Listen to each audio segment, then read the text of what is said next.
I am AEW superstar Malakai Black. And every Wednesday and sometimes Friday, you can catch me on TNT, where I execute some form of justice onto any deserving individual that stands in my way.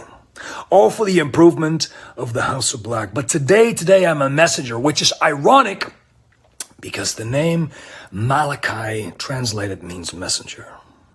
And this message goes out to anyone from Soundsphere. Whether you've read the interviews on the website itself, or Soundsphere TV, Soundsphere wants you to know that they are very thankful for each and every one of you. So, from myself, via the House of Black, via Soundsphere, thank you very, very much. And before I go, I will leave you with this gem. There's one absolute truth.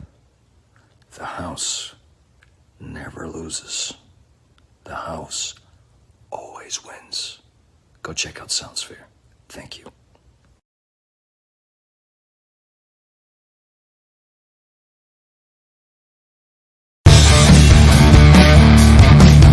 This is Broken Matt Hardy.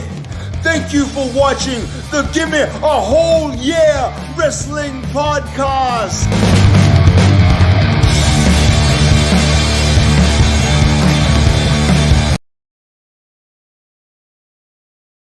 Oh, there we go. You got my. Oh! Tom, it's because you're on, man. I botched. Hello, everyone, and welcome to the Give Me a Whole Year Wrestling Podcast. My name is Anne, and today I'm joined by my brother from another mother. Hey, man, it's Dom. How's it going? Seen a lot of you recently. I quite like it. It's good. You haven't done your Dom thing for ages. No, I haven't done it. I'm too tired, mate. It's a long day. It's been a long day. I'll do it really quietly and manageable for the people that are really, I'll do an ASMR version. Oh, no, don't. I hate your ASMR bullcrap, man. What about when I lick the microphone? No, don't lick the microphone. Don't lick anything. This is not what the podcast is about. All right. I'll do it. I'm psyched up. This is it the first AEW of the year? Yeah, man. Man, this has been so I've been watching wrestling all week. I don't know if you guys have noticed, but I have been here every night, and I will be here every night except for Sunday. I believe I have a day off on Sunday. I'll find you something to watch. No, please don't. Because it's the first week of the year. I was like, we'll do Raw, we'll do SmackDown, but it just so happens that MLW is relaunching their version of Lucha Underground, Azteca, MLW Azteca, and I have said. Unfortunately, I have said many times how much I'd like to cover MLW and how much I love Lucha and how much I love Lucha Underground. And here it is, brother. And it's the first episode, the very first one ever, free on YouTube. So you can join me for that on Thursday tomorrow. So people can just watch along with you, for free. Yeah, and I'll be doing SmackDown as well. It looks like because it's the first one of the year, and of course, Rampage. No, not Rampage. No. What do you mean? Rampage. No, not Rampage. It's the first one of the year, Dom. I'll be doing Impact's Hard to Kill. Dan asked me to do an Eve stream as well. There you go. There's one on Sunday, so we've got you Sunday covered, love. Well, maybe Sunday. Woohoo! Heroes of Wrestling apparently is on Sunday as well. Jesus Christ, what are you doing? Tombstone is running through some news. A couple of people have been released. Danny Burch, William Regal, of course, just been released. Pretty, in terms of a legacy, the last top 10, 15 years in WWE, you can't really say better than William Regal. One of the stalwarts, one of the long-term, performers in WWE. Well, certainly NXT and a huge part of their early branding as well. I said lost for WWE. A huge lot, talk about WWE, not just NXT, man. He was, of course, a mainstay for the last 15 years, I would say. Tag team title runs, European title runs, Intercontinental title runs. He's considered one of the greatest British wrestlers of the modern era. 100%. And obviously another brilliant British wrestler, Danny Burch, gone. Yeah, general manager as well. General manager. William Regal. Yeah. I mean, we don't know the details of it though, Dom. We don't know if he's asked for his release. We don't know if he wanted to be in the company anymore. We don't know the details. Okay. So it's WWE releases NXT talent. So Danny Burch, Timothy Thatcher, Hideki Suzuki, Kathy Carino, Scott Armstrong, Hideki Suzuki, George Carroll, Ryan Katz, Dave Kapoor, Road Dogg, and Ace Steel. WB released the following statement regarding its most recent cuts. This is from Forbes, by the way. With the continued evolution of NXT 2.0, we have decided to part ways with some of the staff based in our performance center. We thank them for their many contributions throughout the years and wish them the best. Wow.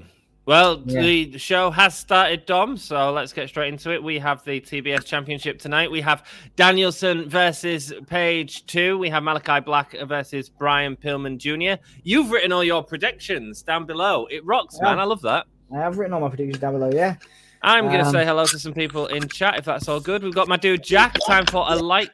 Do that, man, because I'm currently trying to sort my hair out and sort my headphones. So talk to some people while I'm doing that. Yes, you are. Hey, Jack, I'm pumped, says Sassy. Jack's here. What's all that sound? I can hear loads of sound. Loads of sound? Probably me faffing around with my hair. By the way, the booster is stomping a mud hole in me. I'm so sorry to hear that. I'm full of cold as well.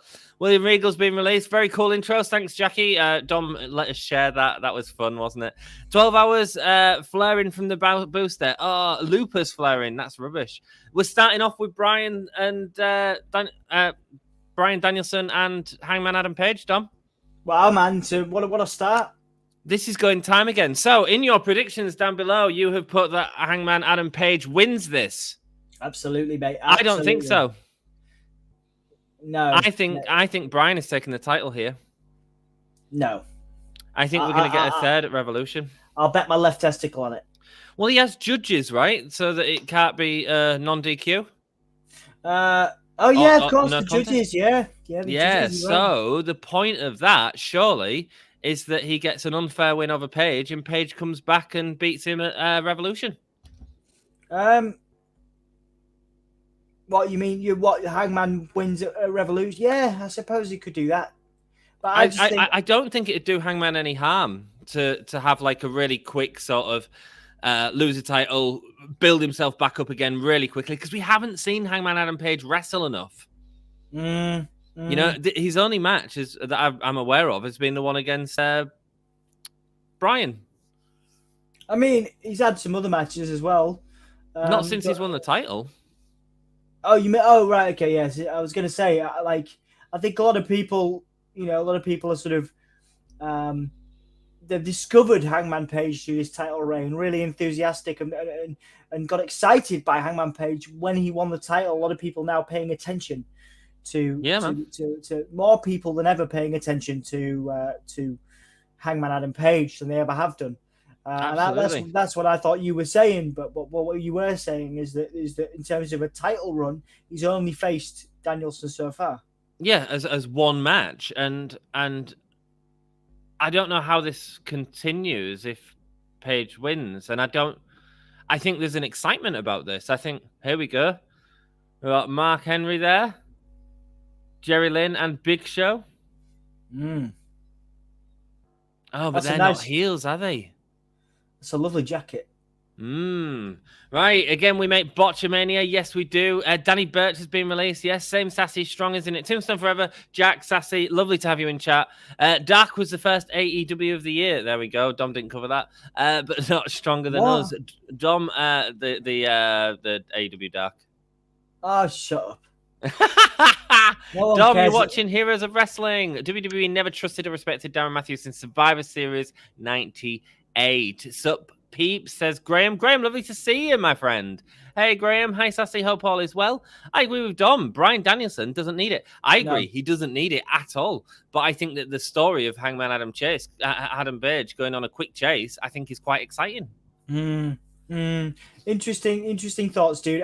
Like I say, I would be very surprised. I would bet an appendage that Danielson isn't winning here. Well, it's going time because they're starting off the event with it. So it's going to the judge's decision. Yeah. So we'll see. Rough taking the title, absolutely. I completely agree. But I actually think it could potentially be great story, Jeff. And that's what we're all down for.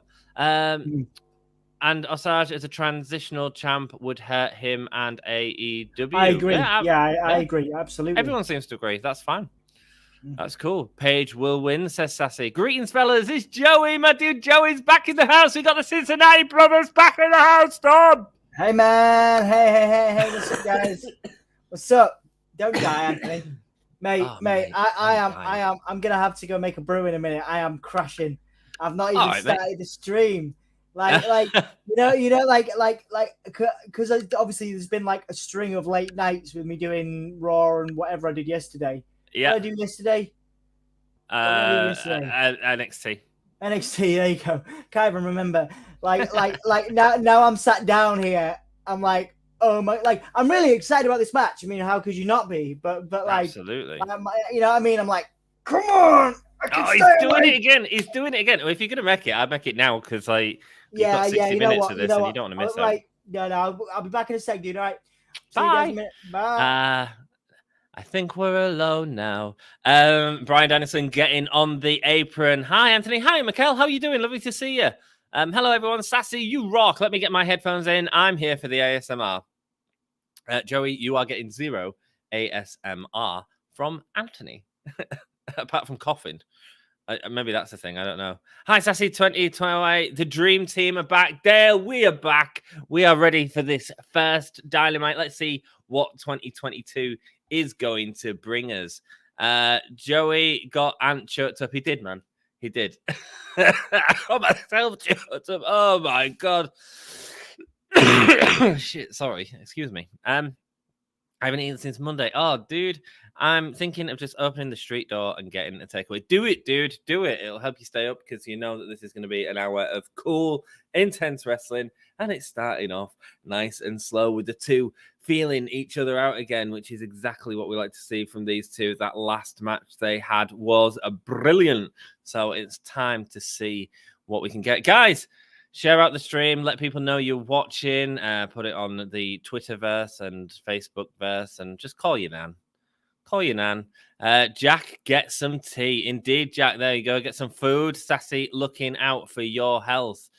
Wrenching on the arm now of Bryan Danielson. Yes, I said it right. Get in.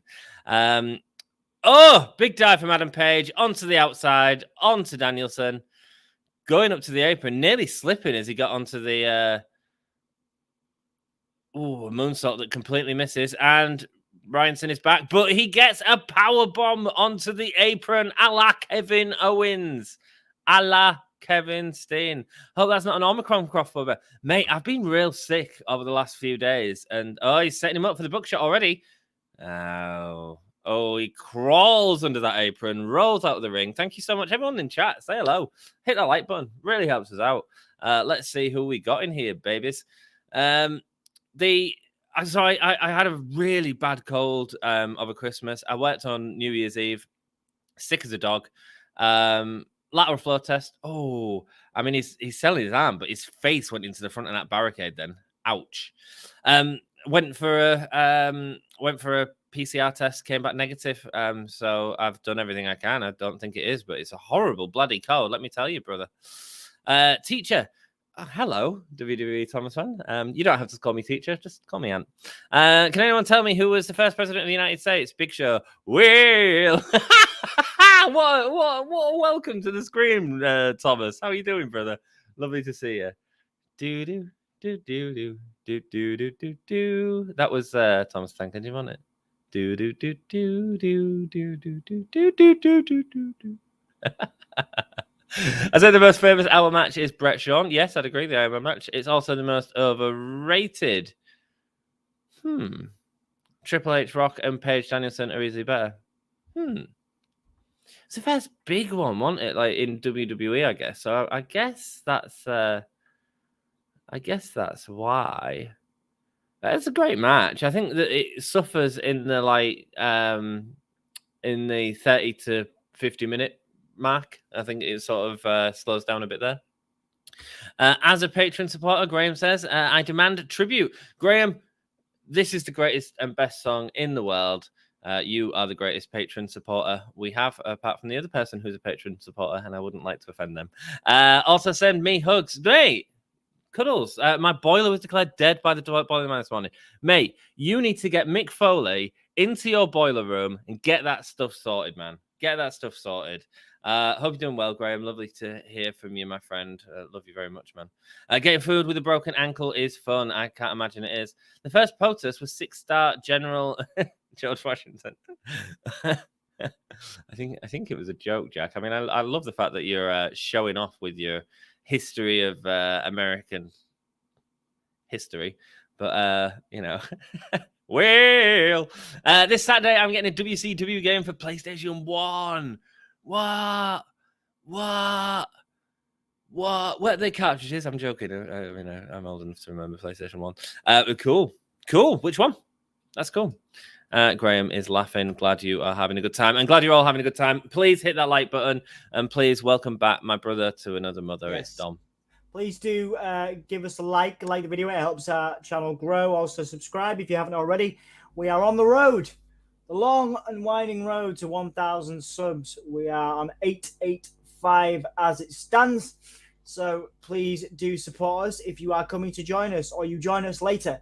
Give us a like, give us a subscribe. We appreciate it. We have interviews, we have news stuff, we have wrestling history stuff. We have all the stuff, don't we, Anthony? We do, and we are looking at expanding in 2022. So stay with us, brothers and sisters. You guys were here from the start. I don't think it's going to change much. It's still going to be me and Dom, but we're looking at trying to do more, which is scary, Dom. It is scary, yes, absolutely. But if you guys watch it, we'll make it. Oh, beautiful crossbody over the top there, landing on Bryan Danielson. Dude, there was a massive suicide dive earlier from Adam Page. Proper hit his head into the barricade. I saw the moonsault earlier, but I think that was before I left to make the brew. Did I miss a proper suicide dive? Yeah, he did a dive over the through the second rope, but proper face planted the barricade. Started selling his arm, and then he got down and he was like, "Oh yeah, I hit my head." Excuse me. So Hangman Page got a nice clothesline there, full-line clothesline and a 2 count. He certainly did. Page. In WWE terms, my booster was at a local medical facility. Oh, yeah. You brought that one out last night. I appreciate it, man. I was very good. Anthony appreciates your humor, man. I also appreciate it as well. Yeah, keep going, man. Keep going with that humor. We love it. Bring it on. Going over the top. I tell you what, man, they've been up and down over that rope. Like, you wouldn't know. Danielson with the Topo Suicida, but Hangman catching it and sending him over the top of him. Thomas says it is actually the game that inspired No Mercy, WrestleMania 2000, and WCW NWO Revenge. WCW versus the World. I never played that, Dom. I love that game. I love that game. I used to love playing as Raven. Raven was on there, but it was you could play backstage as well. You could have backstage fights. Awesome. Really good. Yeah. I love some of that. I mean, I had the WWE games on PS1. Yeah. But then, like, the Here Comes the Pain stuff. That's an interesting interview that I've done on the channel with Scott J01, who does mods of course, mods for a lot of the old WWE games, including, like, Here Comes the Pain and stuff like that, and makes, like, real lifelike mods. Very not lifelike, like time-sensitive mods. And Hangman is busted open at the 15-minute mark in this match, Dom. Yeah, man, it's exciting, this, isn't it? It's intense. It's exciting. It's a good start to TBS and AEW. It is, isn't it? And the fans are all on the feet. We're going to see a brand new champion as well tonight. A brand new TBS champion, is it? We are, which again, we've got different picks for that. You've got Ruby Soho. I've got Jade Cargill. Indeed. I think they'll give it to Cargill down the road, but as a first title holder, they're going to give it to Ruby Soho, I think. It's interesting because I don't know if Ruby needs it, but I'm excited to see it, Dom. It's an exciting show tonight, I'll be honest with you. There's Malakai Black versus Bryan Pillman. That's a lovely Venom picture in the background, Dom. Looks awesome. It is. That's what Graham got me for Christmas. Oh, isn't that lovely? Thank you, buddy. That's very nice. And do you know what Graham got me for Christmas? A bloody Patreon subscriber, and we are very grateful for you, Graham. Thank you so much. And is your background a hand job studio? A hand job studio? No, Jack. My background is a boudoir. William Regal got released. Yes, he did, along with Road Dogg. Was Road Dogg released again as well? Road Dogg was released. Yeah, he's been released a few times, hasn't he? Hello, it's Hulya Crazy Futuristic. Hello and welcome. Thank you so much for joining us, brother. Hope you're doing well. Yeah, man. Adam Page being sent into the barricade, being picked up by Bryan Danielson now. What's he going to do? Hangman Page is really busted open, isn't he? It was a small cut on the top of the head. I don't know if he's been very clever about it or what, because he has been bleeding for a while, so it's not like deep. It's just well managed, I guess. I think, Dom, it's a good, clean blade job. Big Show looks like a school teacher. Like noting stuff down. You know, they're all taking notes. Yeah. Like Hangman Page is there bleeding out of his head, and Big Show's like, wow. Here's a question for you, Dom. Does it do anything for Page to win this match by judge's decision? Interesting question. Yes. Does it? Because, I was frustrated with the last match, the ending, because I wanted to see his first defense of the championship be something a little stronger. I just think you give him the big win over Danielson at Revolution. But interesting. I mean, it's an interesting concept, the judges thing, because we're not really used to it. Like, out of this match so far, who's winning, Dom, from the judges' position? You've got to say Danielson right now. I'd say so, yeah, from the in-ring judges' position. And then what are they actually judging? I mean, that would have been really good if they'd... I know they've gone on first with this to say it can go time if it needs to. But actually, if you put it onto the start of the hour and had a few... Maybe I've just not seen it. A few more sort of interviews with Big Show saying about what he's looking for in the match and what Mark Henry's looking for in the match. Because I don't believe that the concept of what the judges are looking for in the match has been stipulated. Does that make sense? It does, yeah. I mean, so a bit more backstory, basically. You're looking for a bit more context. Yeah, a little bit of context into the judges and what they're looking for, so that we have a reason for the decision that they're potentially going to have. Headbutts now, yes, buts, Dom. Yes, buts. Yeah, but no, but. Ha! He's Ricky Pollard. Like, only one or two of those people in the chat are going to get that reference, but yeah. That's a good one. That's a good joke. Thank you, me. That's from... in a leg lock now. Definitely feels... Hang on, Anthony, give context. Where's that from? What TV show is that from? Little Britain, which is a British comedy TV show. Yeah, but no, but yeah, but no, but yeah, but no, but not at all representative of what British culture is actually like, by the way. I mean, certain places. Jeff says definitely feels like they're starting out a lot quicker this time around. Yes, I agree.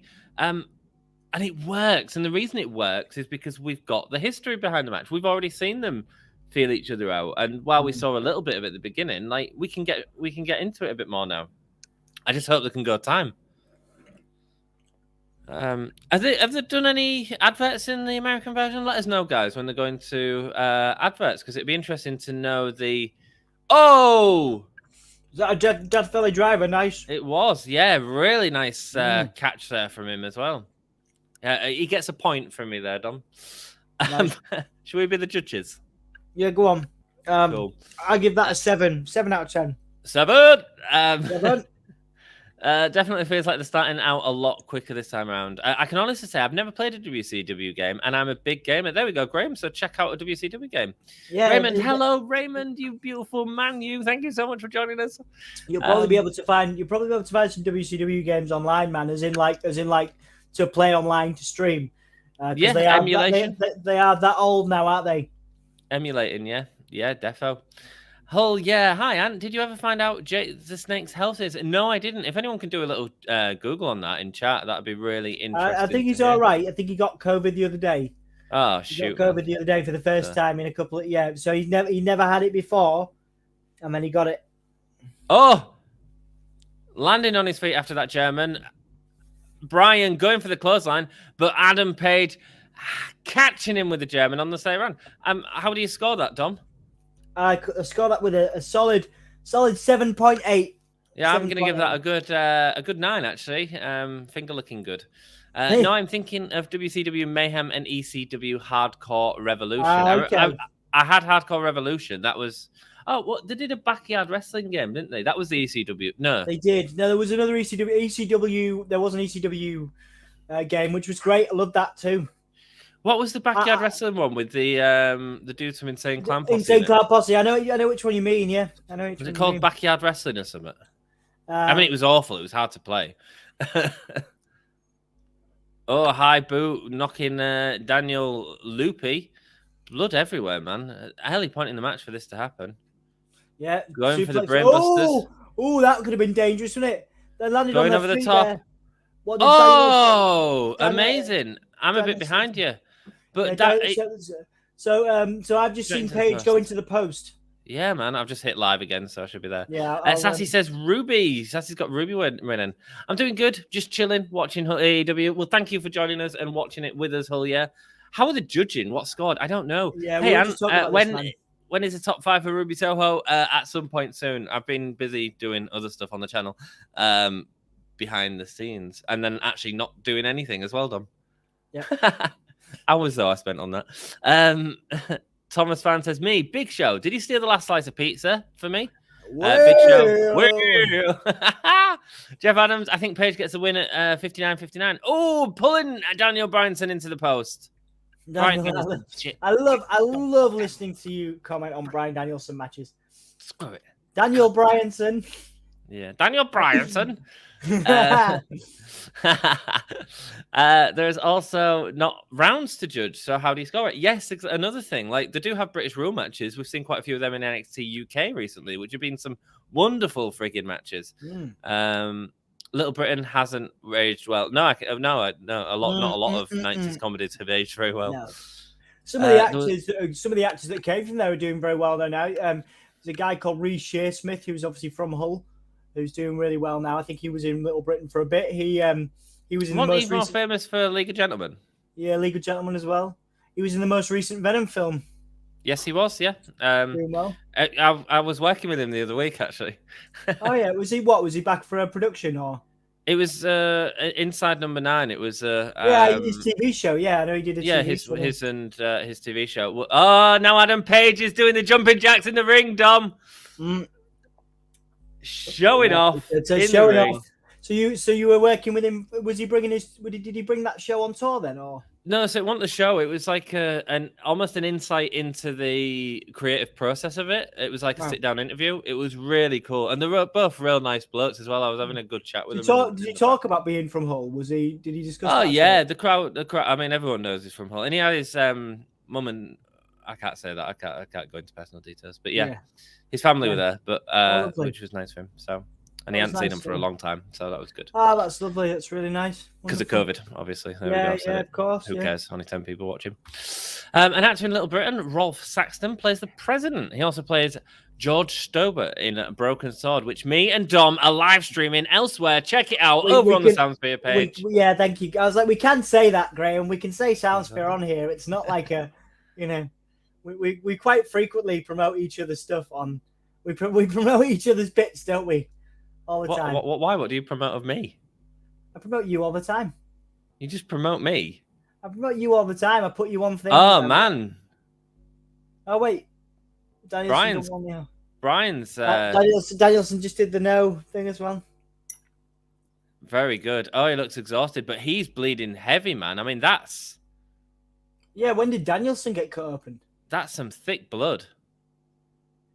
This can't go on an hour with them both like this. I mean, look at Paige's hair, man.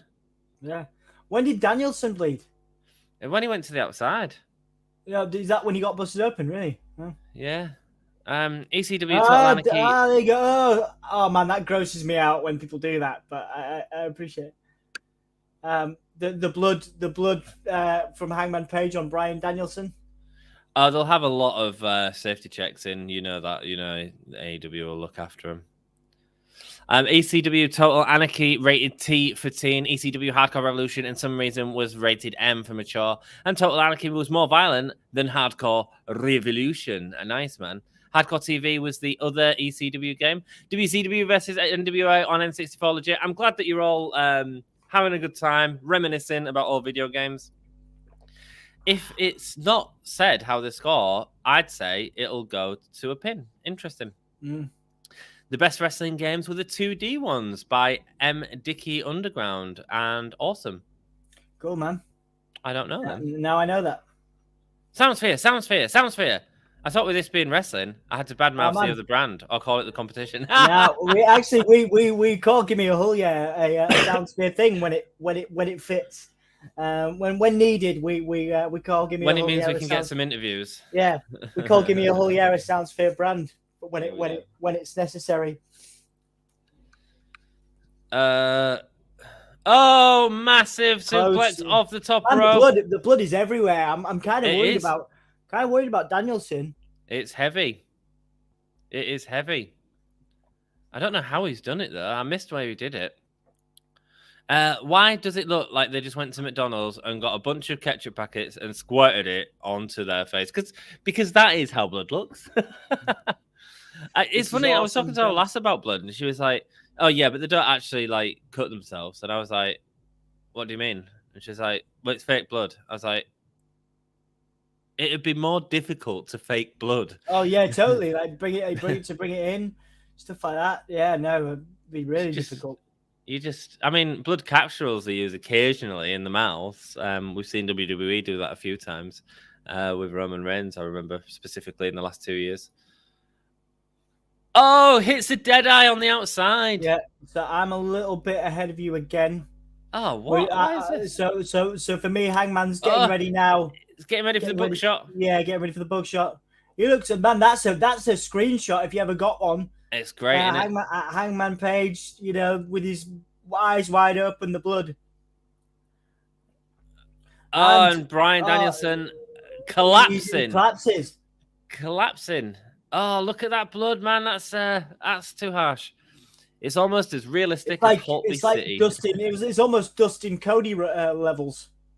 Yeah, oh man, I love that match. I need to go back and watch that. I ain't seen it. Yeah, man. Yeah, it's good. You got to watch on stream. I think you got to call that the match of Dustin's career, maybe. I'd agree. Yeah, I'd agree. Unless you want to go Piper and Goldust at the WrestleMania. No. Oh my God, what's he doing? Is he raking at his head? He's raking at his head. He's got him in the lock. Page is fighting his way out. Jesus Christ, they're going hard, Dom. This is even better than the first time these two went at it, man. Yeah, no, this is intense, man. Dudes, thank you all so much for watching this. Thank you so much. Yeah, thank you so much. I think Danielson looks like he's having a lot of fun with this too. Is Hangman Page going to faint? Is he going to faint? Powered his way out of it, picking him up with a slingshot. Going over the ropes. Page, he went over, but is he going to skin the cat? I don't think he can do it. He can't do it. I don't think he can skin the cat. It's too far out of it. Even Tony's talking about it, Dom. You called it, brother. You called it before Tony. Someone get this man a job. And he moonsault. Finally hits the moonsault. He finally hits it. That's the beautiful thing about these long matches. You can do setups like this. This ain't going an hour, is it? Oh, no, it can't. Yeah, you can't. Going for it. And still missing it. Going for the... Oh, he gets the knee. Oh, the knee. Oh, my word. Going for the pin. 1, 2. Kick out, baby. Kick out, baby. You're wow. You're ahead of me now. I'm like, if you'd have called the win then, I'd have been gutted. What? That was so good. That was so good, Dom. Yeah, that was really good. Really good. If someone says wrestling fake, people getting cut open, they have never watched ECW. Indeed, man, or any sort of documentary or read a book. Read a book, read a biography. Holly uses yogurt. Okay. What? Who's Holly? I don't know. Are you all right, mate? No, I'm dying. I think they're going to go. I think they're sort of telling each other to go home now. You can sort of see there they were talking to each other. Were they? Oh well, in that case, Paige is winning. Oh, headbutts. Can't do that. And seeing Rick's forehead. Hello, Dex Baker. Welcome, my brother. Hope you're doing well. Thank you so much for joining. You guys are about 30 seconds ahead of me. Lol. I'm watching on the TBS site. Sorry, mate. I don't want to spoil it for you at all. If you pause us for like 30 seconds, we might be more in the in the region, brother. Yeah. Headbutts all the time here. Oh, man. I mean, bearing in mind, Danielson's got a history of concussion, of course. Oh, what a match, Dom. Roundhouse forearm, roundhouse kick. Are you getting occasional pauses? Like, is it stopping and then starting again? I'm fine. Right, mine keeps pausing like for half a second. Oh, what's that? Gotch pile driver? Boom. Oh, he's hit the Gotch pile driver. Oh, the ropes. He's on the ropes. Oh, kick out. Kicked out, baby. And if you die, I'll give you a simple funeral. I'll have a steak. Thanks, I guess. You have a steak. If I die, eat a blue steak for me. Man, you know what? I'd be so gutted. What? If you died, I would be so like. I don't really like to admit that, but I would be so gutted. It's only because I carry the podcast. You see, then I say something like that, and you hate me a little bit more. I'm not impressed, man.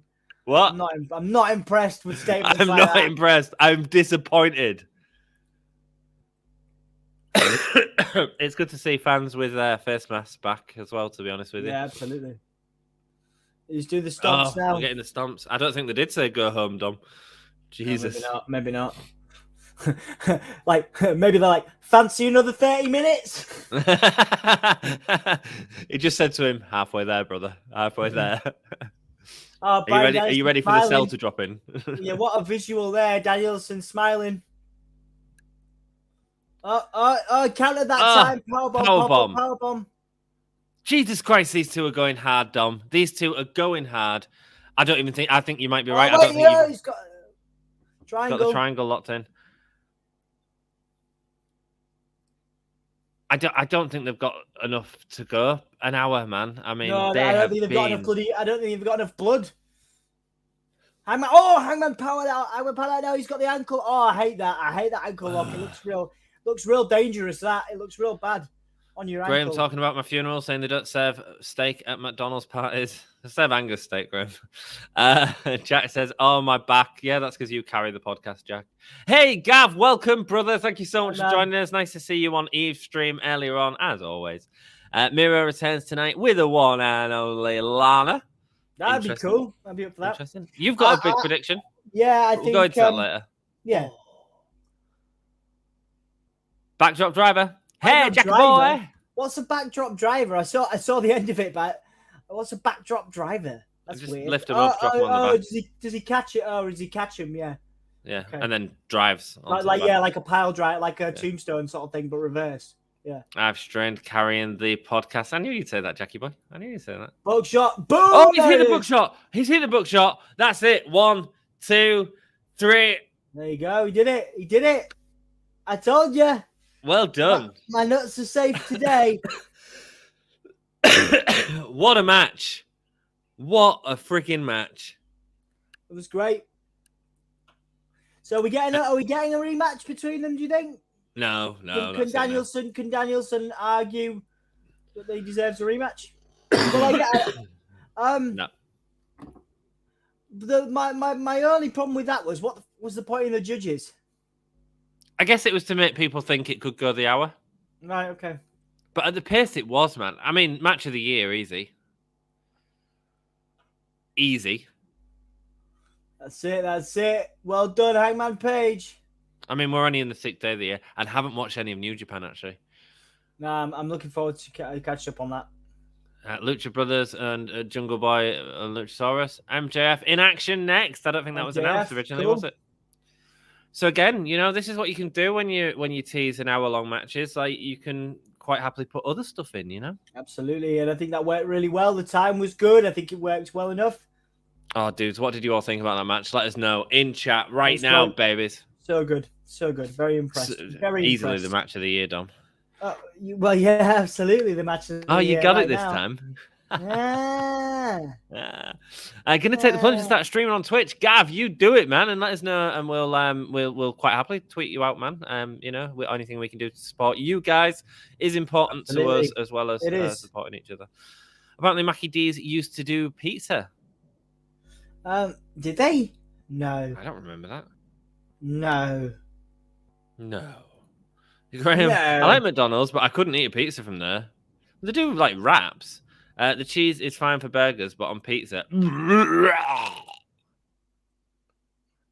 mean, I just don't like cheese anyway. You know me. I'm not a fan of cheese at all. Another classic, says Sassy. 100% agree. Oh man, MJF is next. Boo, says Futuristic. Exactly, because I don't know. I trust pizza made in seconds. 80s it was. Nice. Jesus. Boo hiss, says Sassy. Gav Jarman says thinking of doing retro games. That's awesome, man. That's awesome. Well, especially if it's wrestling related, man. Just let us know about it, and we'll quite happily tweet you out and get help each other, brother, because that's what it's all about, creating community. Yeah, of course, the community. Yeah, absolutely. There's Eve, there's Dan. Nice to see you, dude. Hope you're all right. Oh, right. If Dan's here, I'm off. I'll see you in a bit. Thanks for supporting all of our streams this week. Dan's been with me for at least for a little bit of most of them. I think all of them. So not probably wanting to be, but he's been there to help me out. So I appreciate it. Dan, are you streaming on Sunday? Because Dom's not free on Sunday. It is my day that I am free. It's the one day I am free. I'm now doing something tomorrow as well. Are you really, dude? I'm here for my interview, and you're doing a bloody watch. I'm out. Give you a chance, and you're watching Ruddy wrestling. Ruddy, what a great word, man. I'm ready to go. I'm ready to go, dude. Like, if you want to do this, let's go. We can do this. Like we did say, I think you were there. Like, it'd be nice to do it, all three of us, actually. Oh no! You do a better job. You and Dan just. I was. Somebody had watched your. Somebody's just done a media call for Impact for us today, for Soundsphere. And he watched in research for it. He watched your Rosemary interview, and he was saying how much he enjoyed it.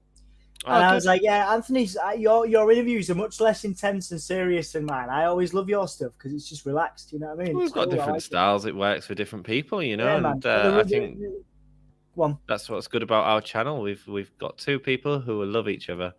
Yeah, man, absolutely. Jackie boy saying, "Hey, Dan." 16 people in. Thank you guys so much for joining us. If you could like the video, that'd be awesome. Subscribe if you can. It helps our tiny channel grow. It's awesome. I appreciate it. That was it. That was my plug. Carry on. Yeah, I was doing like symbols while you did it.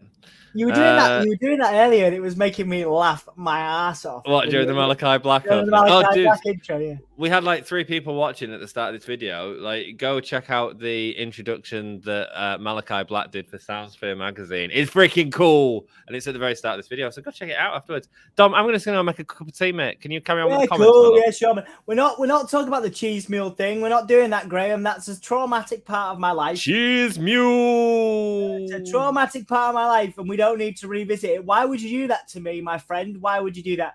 Absolutely wrestling games. Absolutely wrestling games. Absolutely. Thanks, man. Now I'm moving my shows to next week to accommodate Dominic's availability. Sorry, man. Sorry, dude. You have my word. I will do an Eve stream at some point. I am a fan. I will watch it. I will happily watch it. Obviously, I really respect your work. I'd love a threesome. Dom has availability. Yeah, I have to make it. I make time. I often say, I said to somebody the other day, like, I'm the kind of, I'm one of those people that sort of prescribes to the idea of ask a busy I've just realised Anthony's put the Anthony is mostly testicle banner up. Ask a busy person if you want something done, because people, you can carve out time if you really want to get something done. And so I will carve out time somehow. Although I've realised since I've been training to be a therapist and a counsellor, I've realised it's not always healthy. So I try and take a bit of time for myself occasionally. I have availability sometimes. Different styles for different people is how it should be. Yeah, there's definitely interviews that I'd rather give to Anthony, man. Florida is also where NXT is. Short coincidence, yes. He makes time. I'll make time for you, man. I will make time for you. You tell me when you want me, and I'll be there. MJF is, I think it's Sean. Is it Sean Dean? Hey, CM Punk's out already. CM Punk's out already. CM Punk's out already. So wait a second. So MJF was coming out for Sean Dean, and CM Punk ran down, and MJF's just not having any of it.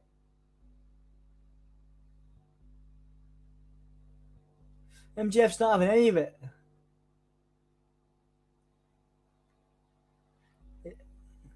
Oh man, what's going on?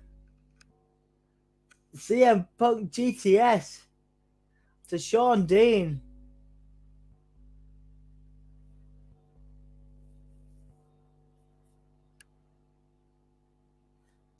Oh yeah, of course.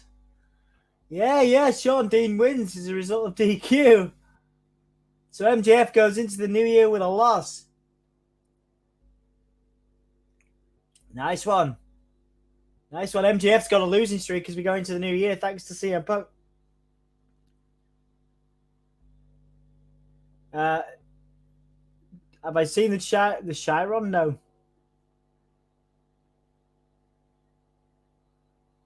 Okay, so CM Punk is going to ruin MJF's matches until he fights him. Now,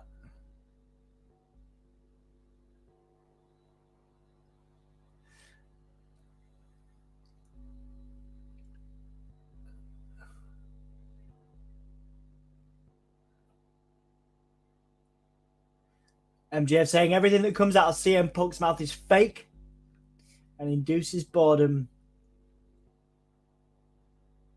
The crowd shouting, "Shut the F up now."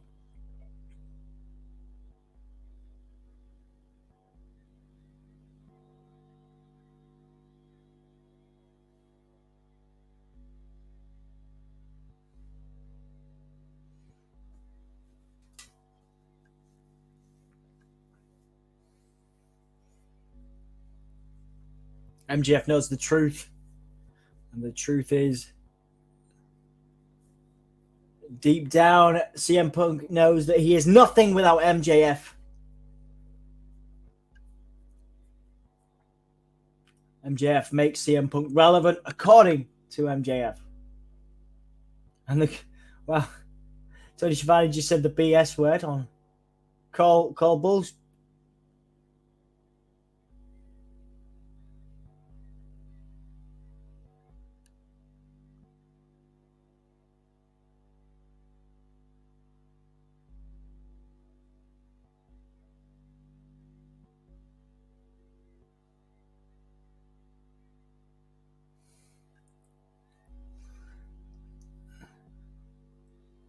Okay, so MJF saying that Punk isn't the savior they've been waiting for, but he is.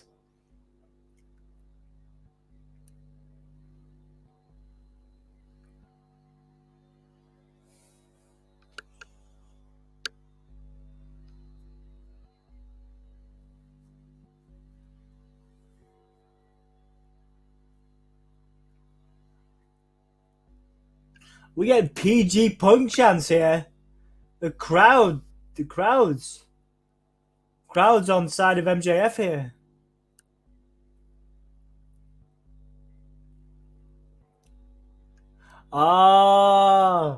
Ben. MJF saying that Piper was talented enough to main event at WrestleMania. Look at that grin on MJF's face.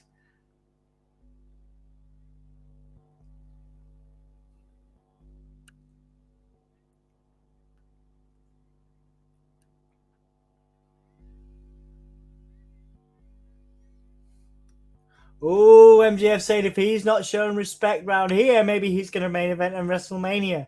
Talking about the bidding war of 2024. Talking about the potential of him going to WWE. CM Punk is bending over laughing.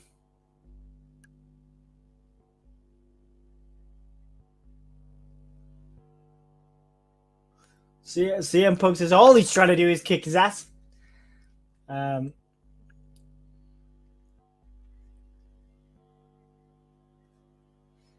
Mikhail says hi, hey.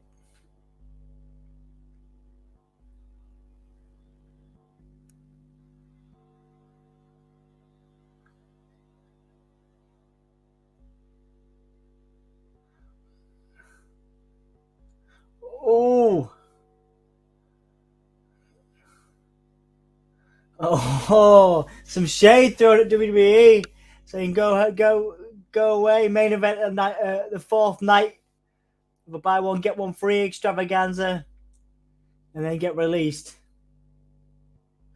So MJF psyching up the crowd. Do you want the match? You want the match?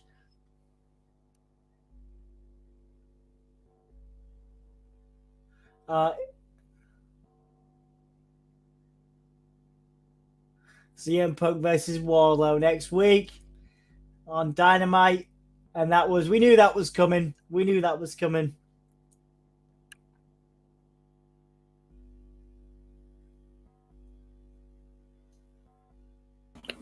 Here's a suggestion for Anthony Dom, even though Dan said you guys should set up give me all your Facebook group for your adoring fans to chat each other up in and post videos and links and whatnot. It's a good idea. We do have a Discord. Yeah, we do have a Facebook page. We should look at if we can set up group chats on that. We can set up a group, yeah. Yeah, we could definitely have a look at that. Thanks for the suggestion, Graham. CM Punk saying, bring on Wardlow. You're going to run out of people to hide behind eventually. Good and promo. Then he's going to go to sleep. Yeah, I listened to that. It was good fun, man. I love the Roddy Piper reference. You are mostly testicle, Anthony. What?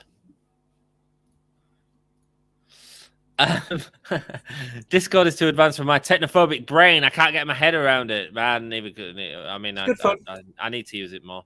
There is a Facebook. I'm updating it regularly. Now I'm off work after surgery. Indeed. I like the page. Is there a group too? I think we can set up a group on the page. Oh, yeah. We can set up a group using the page, I think, yeah. We'll have a look into it, Graham, and we'll let you know next week. There we go. Chris Jericho. We've got a meeting this Sunday, me and Dom. We do. We will look at stuff. Oh, that's what I'm doing on Sunday. Yeah, of course. Yeah, as well as your Eve live stream as well. Jesus Christ! Yeah, cool. My stream. I love you. My stream's just completely stopped, and I can't even update it. Hang on a sec. Oh, there he goes. It's fine. We're good. Oh, it's a Cody Rhodes promo mixing the wrestling with his new game show. And my stream's frozen.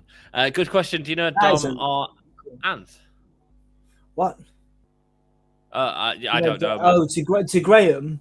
Oh, yeah. No. Do you know Dom? Yeah, it is possible. Yeah. Yeah. Cool.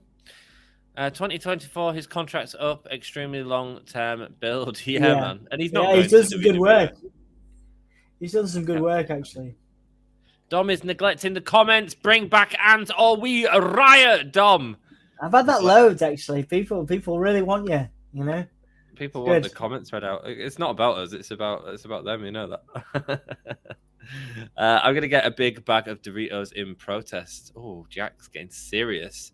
How about give me a Julia WhatsApp? Oh, Jesus. No. You're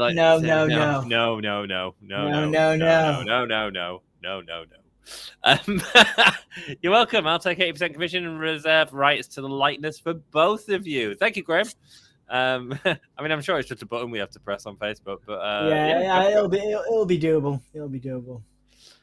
Don't know if I like Wardlow taking an L right now. I think it's good. I mean, I think there's the potential there to start progressing that story between MJF and Wardlow more, isn't there? I think so. I think that's the way to do it, isn't it? You know, we've got to keep it going.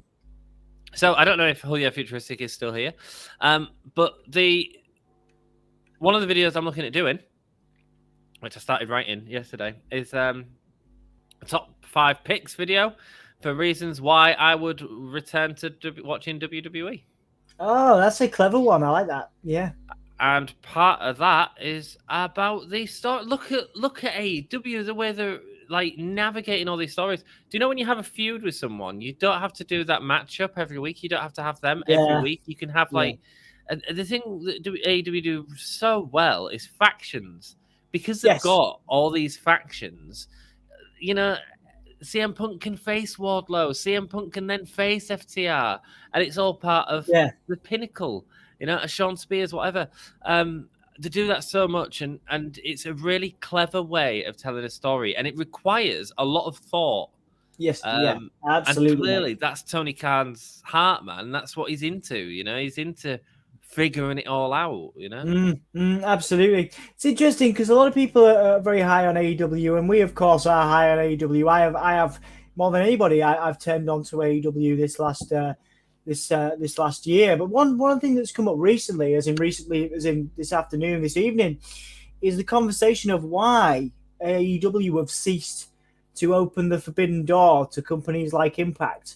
And one of the theories that's coming up in certainly reading is that Tony Khan doesn't like when AEW isn't thanked or referenced on screen on TV for their contributions to shows. And in the media call that we covered earlier, Chelsea Green was very keen to say that Impact Wrestling don't need the Forbidden Door, and they've been doing it for years. They've been doing it for longer than AEW. 100%, And it is interesting because while we should always be high on AEW, and while we should always be, we must recognize Tony Khan is a fan, there is a potential undoing for AEW, and that could be, from what I've read, somewhat Tony Khan's ego when it comes to, because he's said to be disappointed if he lends talent to promotions, that if they don't thank him or they don't thank AEW publicly, Yeah, interesting. I don't know what the right answer is. I mean, I think he's got a very valid point as well. I think has he thanked New Japan? Has he thanked Impact? Well, absolutely, and that's the thing. Know. That's the thing there. You know what I mean? And I think there's a problem, and it's a deeper discussion for another time about we've talked about it before about how power corrupts people, and I won't go into too much detail. But I think when you're Tony Khan and you have unlimited resource, is there not potential there for you to sort of feel like you are bigger than potentially bigger than Impact, more, whereas you've got to remember Impact have been around for 25 consistently. They've never stopped putting out content when people might have stopped watching as much, but they've been going consistently for 25 years, I think now. So, I think it's a really interesting comment. I think Tony Khan's still learning as well. And I think that one of the things that I really respect about Tony Khan when I listen to him in these media calls is that he will also acknowledge when he's done wrong about things and stuff like that. So I do, yeah. He's still very early into his wrestling promoter career. And actually, I think I think we can all agree he's done an outstanding job in general. And it's not all going to be perfect, Dom, Yeah, no, you're right. I understand that. Yeah. Jericho's looking well, isn't he? He is, good. Yeah. Yeah, I saw he was in the UK on tour. He gets everywhere, doesn't he? Aye. He's dyed his hair, hasn't he? Got that Just for Men going on. He's looking good, actually, just in terms of like his look.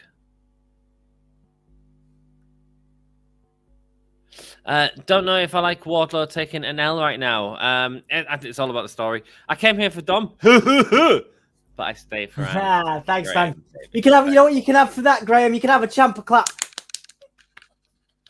Ciampa's going to the main roster. He needs to go to the main roster. I'm sorry, I'm just saying that. Now we can carry on with AEW. Oh, did he win last night? No, he lost. Cool. Good. Yeah, whatever. Ciampa's amazing. I love Ciampa. Yeah, but main roster will just mess him up, so why would you want anyone to go to main No, roster? Ciampa will be all right. He won last time he went. Slimer, indeed. A 53-year-old man wearing pre-ripped jeans. No, Jeff. Right, I love you, mate. Really. But let me. When you're Chris Jericho, and you got the resources Chris Jericho's got, you can wear whatever the fuck you like. You know what I mean? Who gives a flying what his jeans look like? He looks like he's having fun, and that's all I give a shit about. Like, I'm 35 and I've got blonde tips in my hair. As far as I'm concerned, have you? If it makes me happy, then I'll do it. You know what I mean? Yeah, look. Who did that for you? I've got a maid, is it? Yeah. Oh, mate. A hairdresser, one might say. Yeah, a hairdresser, that's it, yeah. Yeah. Oh, you're frozen. Brilliant. Well, I'm still here. Hello? Yeah, no, you're back. It's all good. Yeah, no, I get what Jeff's saying, but as far as I don't like, I'm really, like, I've just done a panel thing, a conversation, I had a big conversation about music industry and ageism, and I fucking hate it. Right? Who's to say that when someone gets to past the 40s that they shouldn't be wearing stuff they like, etc., or it's sad. It really bothers me when people are like, oh yeah, he's 53 and he, you know what I mean, right? Are you gonna help me out here, or are you just gonna? I'm just gonna laugh at you and watch you bury yourself. You're welcome. No, I get what you're saying, man. I get what you're saying. I think it looks fine. Yeah. I get what you're saying. The pre-ripped dreams, like, just rip some jeans yourself. Buy them from charity shop. Oh, he's going with a square head again. See, now Jericho's taking the piss out of someone's appearance. 2.0 are doing well, aren't they? This is building up to Moxley and Jericho versus them, I think. I think so. Oh, Kingston versus Kingston and Jericho, because Kingston and Jericho had a bit of a problem last week. Is your audio out of sync? Your audio and video? No. But I'm just watching fans. No, my audio's fine. Okay, no, the audio's fine. The video's out a little bit. Chris Jericho's. This is what I don't like about Chris Jericho, because he's bullying people effectively. It's like playground bullying. Yeah. It is, yeah. Yeah, you're right. It's very heely. Joey's pointed out Jericho's dyed hairline. Yeah, it could have been done neater, man. I think part of the problem is because he's got like the grey beard, so it's clear that it's very sort of fake, and also greasing it up doesn't help either, does it? Daniel Garcia coming in 2.0 now, attacking poor Chris Jericho. It's going to be Kingston. Kingston's going to come save him, even though they were. Do you think Mox is going to come out and save him as well? No. Kingston and him have been having a fight. Yeah. No, he's just getting saved by Kingston.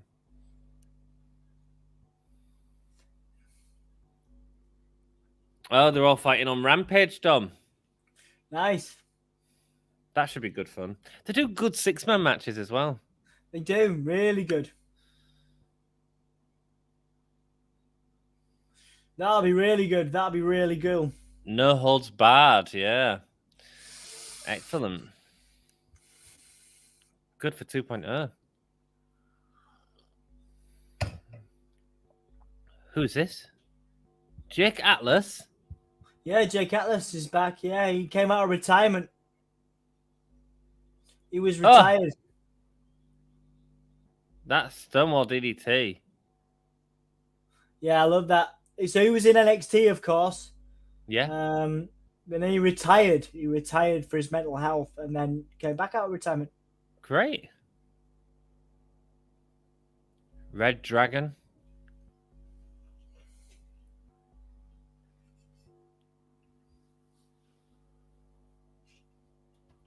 Oh, talking about the accidental kick from Kyle O'Reilly to Adam Page.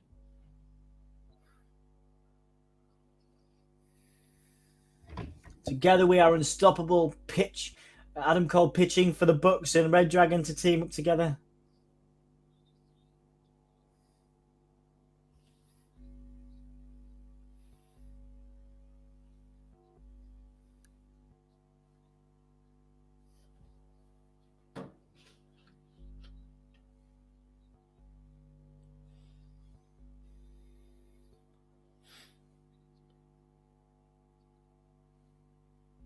A one-way ticket back to Orlando.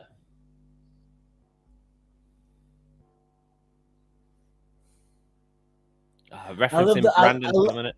I love the way that Adam Cole talks to Brandon. Yeah. This is war. So this is his final squash match before he's lost next week. Yeah, indeed. He's gonna get killed. This kid's gonna get killed, whoever he is. Yes, he is. That's what happens. How do I get assessed on how I am at selling? I don't know, brother. I don't know. I could push. Well, we could push you over, but I really wouldn't want to do that, you know. No, not with his broken ankle, man. The difference between Chris Jericho and Baron Corbin is Jericho can afford a hair transplant. There we go. I'm sure Corbin could as well. Yeah, to be fair, he's on the WWE, isn't he? I'm astounded AEW don't have a trios belt. So am I, Jack. I mean, it's something they've teased loads, and it just never happens. WWE don't have 4 trio belts for no reason. Yeah. I've been thinking a lot about WWE recently. I think there's some interesting stuff that they're doing with Brock and stuff. Oh, the Brock stuff, Paul Heyman stuff, and I'm actually looking forward to seeing how they approach that on SmackDown. The return of Roman Reigns and Paul Heyman and Brock Lesnar. That should be really interesting. And there was an interesting point made about how Spears with a DVD.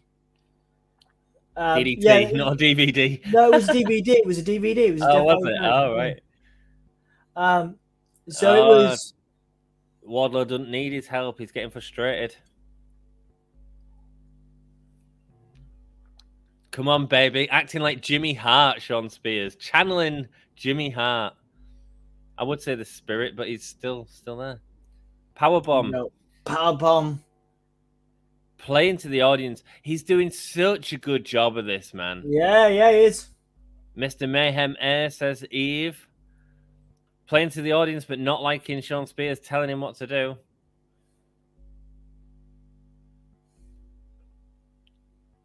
Oh, look at him with his little shoulder shake after his powerbomb.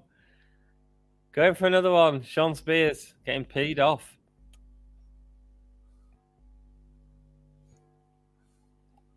Boom. I'm confused. Wasn't there supposed to be some heat between Cole and O'Reilly? Just skipped. No, there was. No, there was. You could see it in the facial expressions of Cole. He wasn't. Of O'Reilly. Oh, another one. We're getting 5. Why is this so entertaining? Well, the guy's back. The guy's back is red, so legitimately they must hurt. Oh God, yeah. Sean Spears in with the. Sean Spears is just reminding me of Jimmy Hart at the minute, man. God, he's so annoying. I love him. Yeah, sure. Yeah, he's great.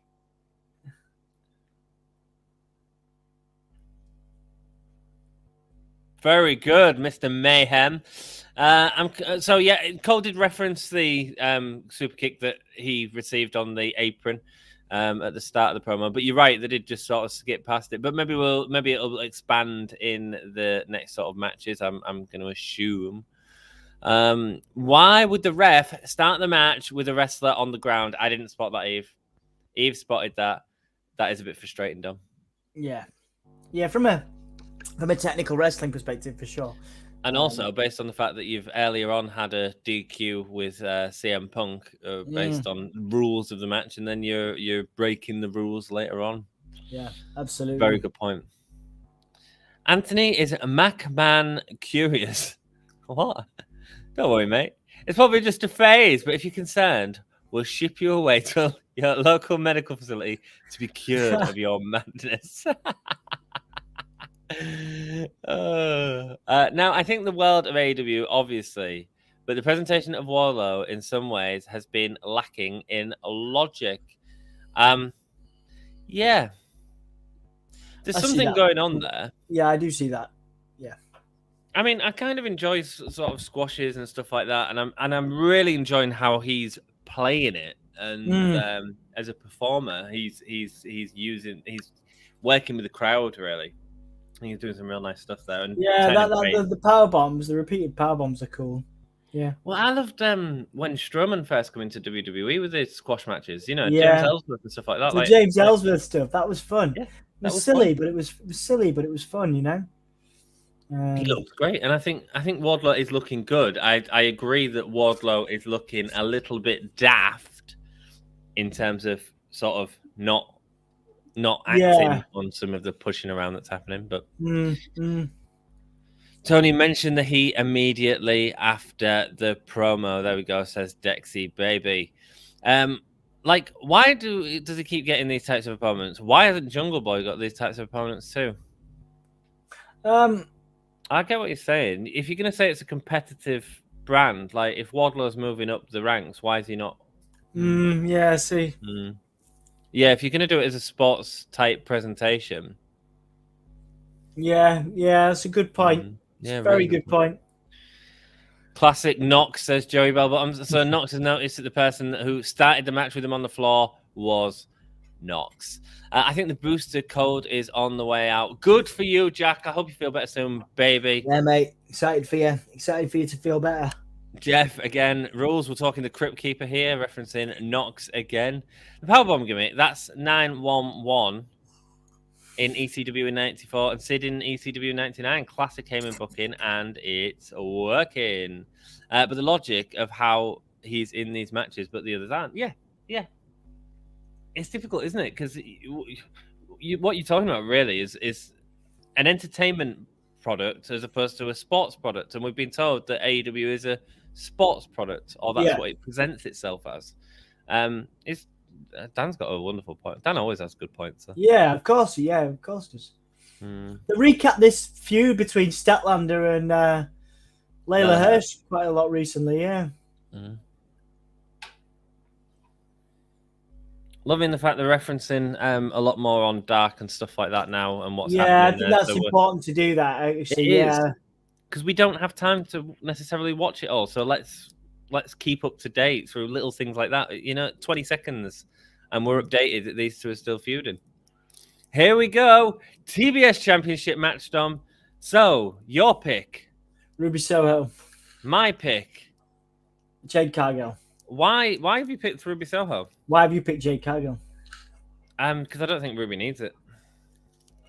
I don't think Jade needs it right now. I think Jade will win it. Jade might beat Ruby Soho. Jade might beat Ruby Soho down the line, but not tonight. Also, haven't she got... Sorry, go on. Jade might win it in a month, a week, but she's not winning it tonight. The first champion will be Ruby Soho. I mean, lest we forget, she just beat Thunder Rosa, and also 22-0. She's 22-0, so this would be her first loss. What, Jade Cargill's? Yep.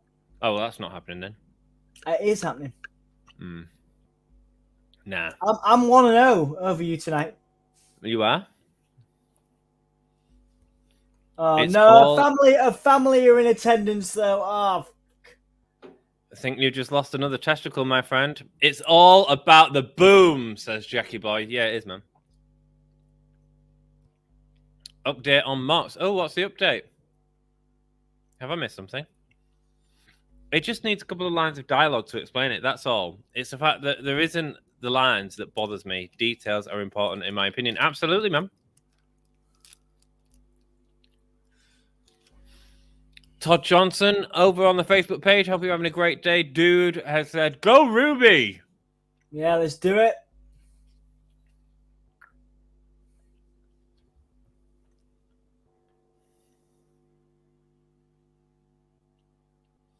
Jade looking stoic in the ring. Yeah, man. Yeah, she looks intense.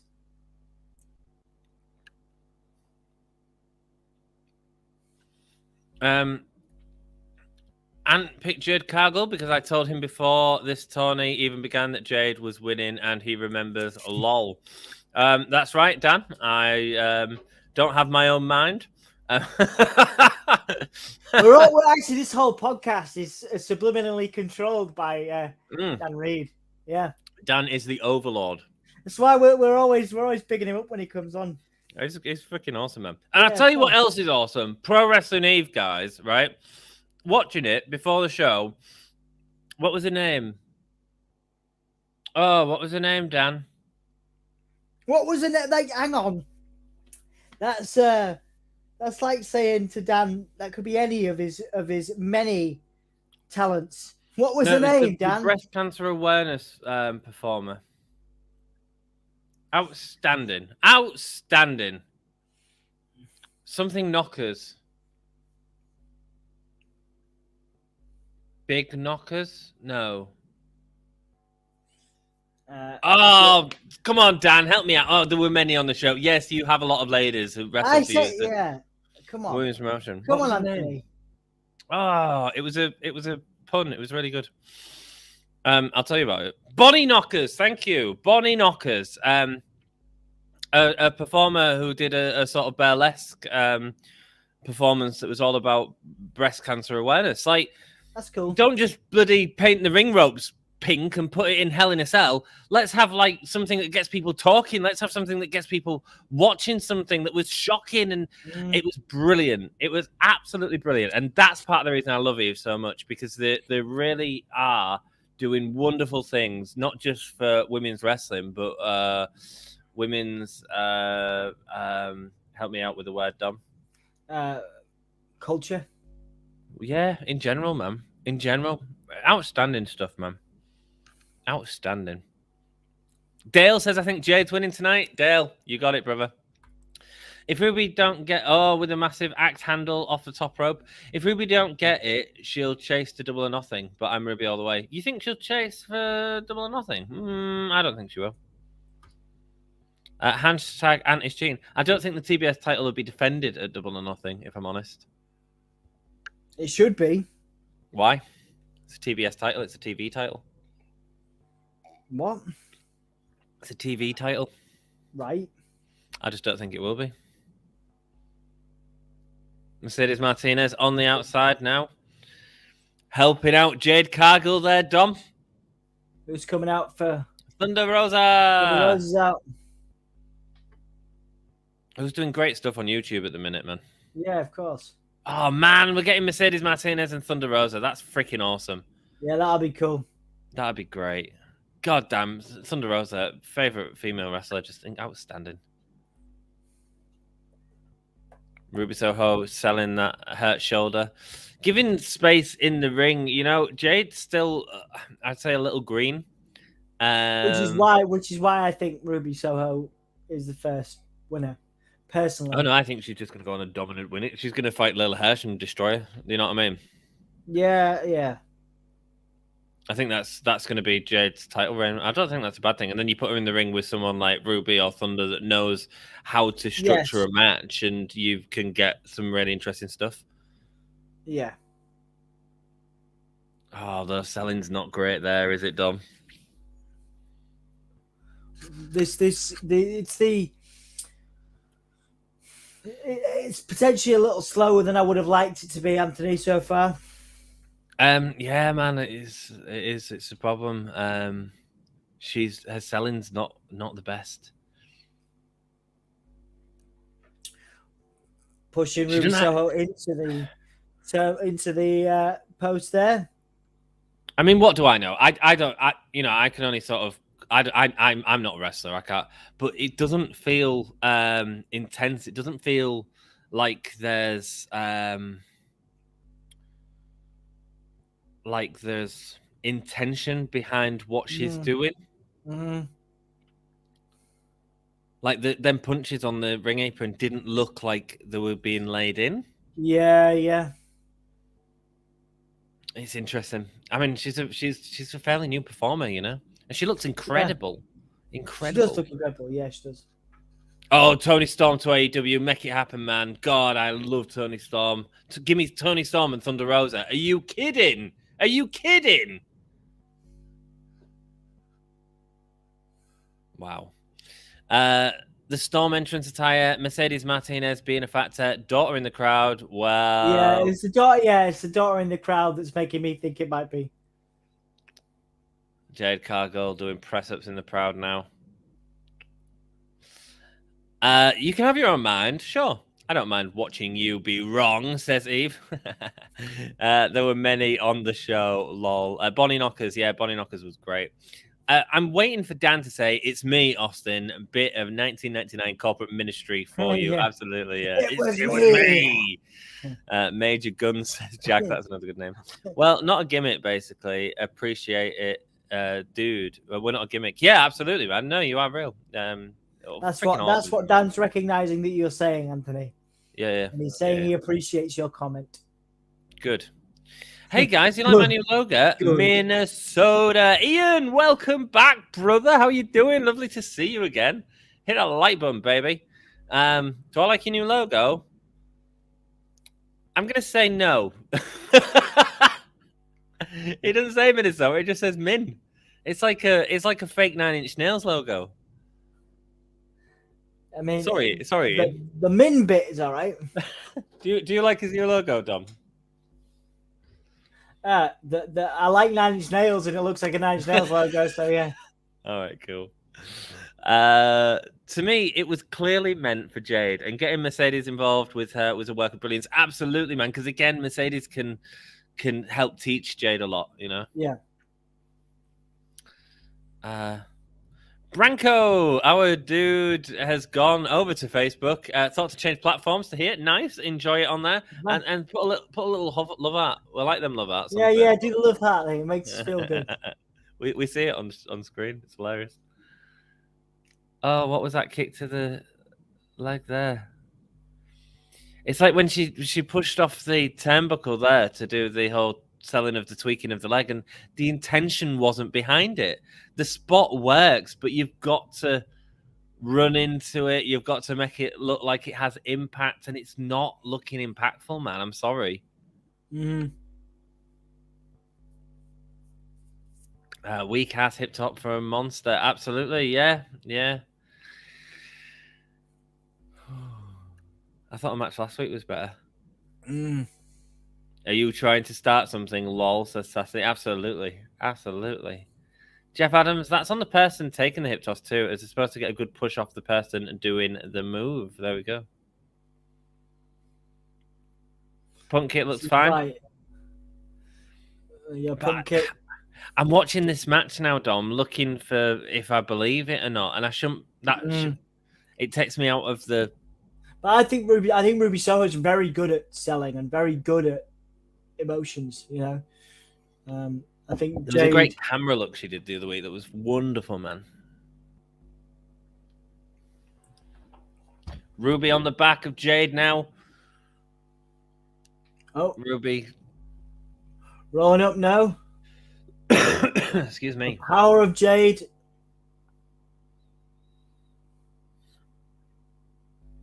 Oh, going for a backdrop now. Yes, and my point was with Bonnie Knockers is go check out Pro Wrestling Eve. I don't know if the live stream is up from earlier tonight, but like just outstanding stuff, man. Oh, there you go. Back side suplex. She finally got it. I didn't think she was going to get that one. Kick out, baby. Franco says, I've been spamming You haven't, mate. You haven't, because we can't see him. I can't see my love at. Where's my love at? I've got a thumbs up from Branko. Got a thumbs up. We haven't got the love at. He's been ejected. Missed a little bit because I was in the shower, but how many times is MJF going to hide behind somebody before he actually faces CM Punk? I think that's the point, isn't it? That's the point. Oh, this is it. Oh, no. Roll up, no. Roll up. Kick out. Oh, kick out. Oh, my thing's frozen. Oh, Ruby! There's the kick. There's the kick. Kick out. Yeah, I mean, the CM Punk thing, I mean, obviously, we're going to get CM Punk and MJF at Revolution. And personally, I'm enjoying the build to it. How are you feeling about it, Dom? Yeah, I mean, I think it's necessary. I think, it builds CM Punk, it builds MJF, and they are two of the most popular stars in the company, if not in wrestling as a whole. So why not extend the feud, Yeah, I think so. Yeah, I mean, we don't need to rush everything all the time as well, and actually they've sort of gone from the last pay-per-view into a nice story with these two, where and I think the story's been brilliant so far. Oh, that was poor. Sort of Jade Cargill just rolled into that.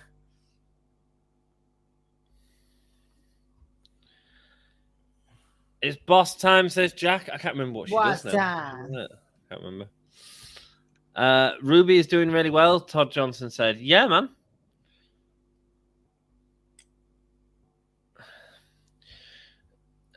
Yeah, I said that didn't look good as well, Dan. The roll up. Well, what's interesting is how they put this together. Yeah, it is interesting. It is really interesting. Dan, join us at the end of the stream, man, to talk about this, because it'd be. You don't have to, but you can if you want. You are joining us. You are. I'm forcing you. Oh, is she gonna go for that? Oh, and Ruby Oh, I'm not sure about that. That's it. You see what happened there, man? To me, that ending, it looked like. Oh, by the way, I was right. It looked like Ruby wasn't going down properly, so she had to sort of spike her head into the mat, absolutely, yeah. Definitely, she definitely compensated there. I think Ruby Soho told her not to go up because she was trying to go to the top. You won. Well done. We're 1-1. Oh, that didn't look good, said Eve. There were several points in that match that I don't think looked good. I think it was interesting how it was put together, but when I'm watching, when I'm broken out of the illusion of believing in the match and I'm watching for how someone's performing, I can't enjoy it as much, The game I mentioned earlier was WCW versus the World. That's the one where you shouldn't Thunder Liger is called Abispa and Hawk is called Overdose, which is kind of messed up. Madman. Yeah, I remember. Jim Ross is back. That. Oh man, that Shida and Serena Deeb feud is awesome. I love it. I love it. Are we moving on or? No, we're not moving on. There's other matches on that. Wow. There's other matches on that. And now Serena Deeb is just going to hurt her.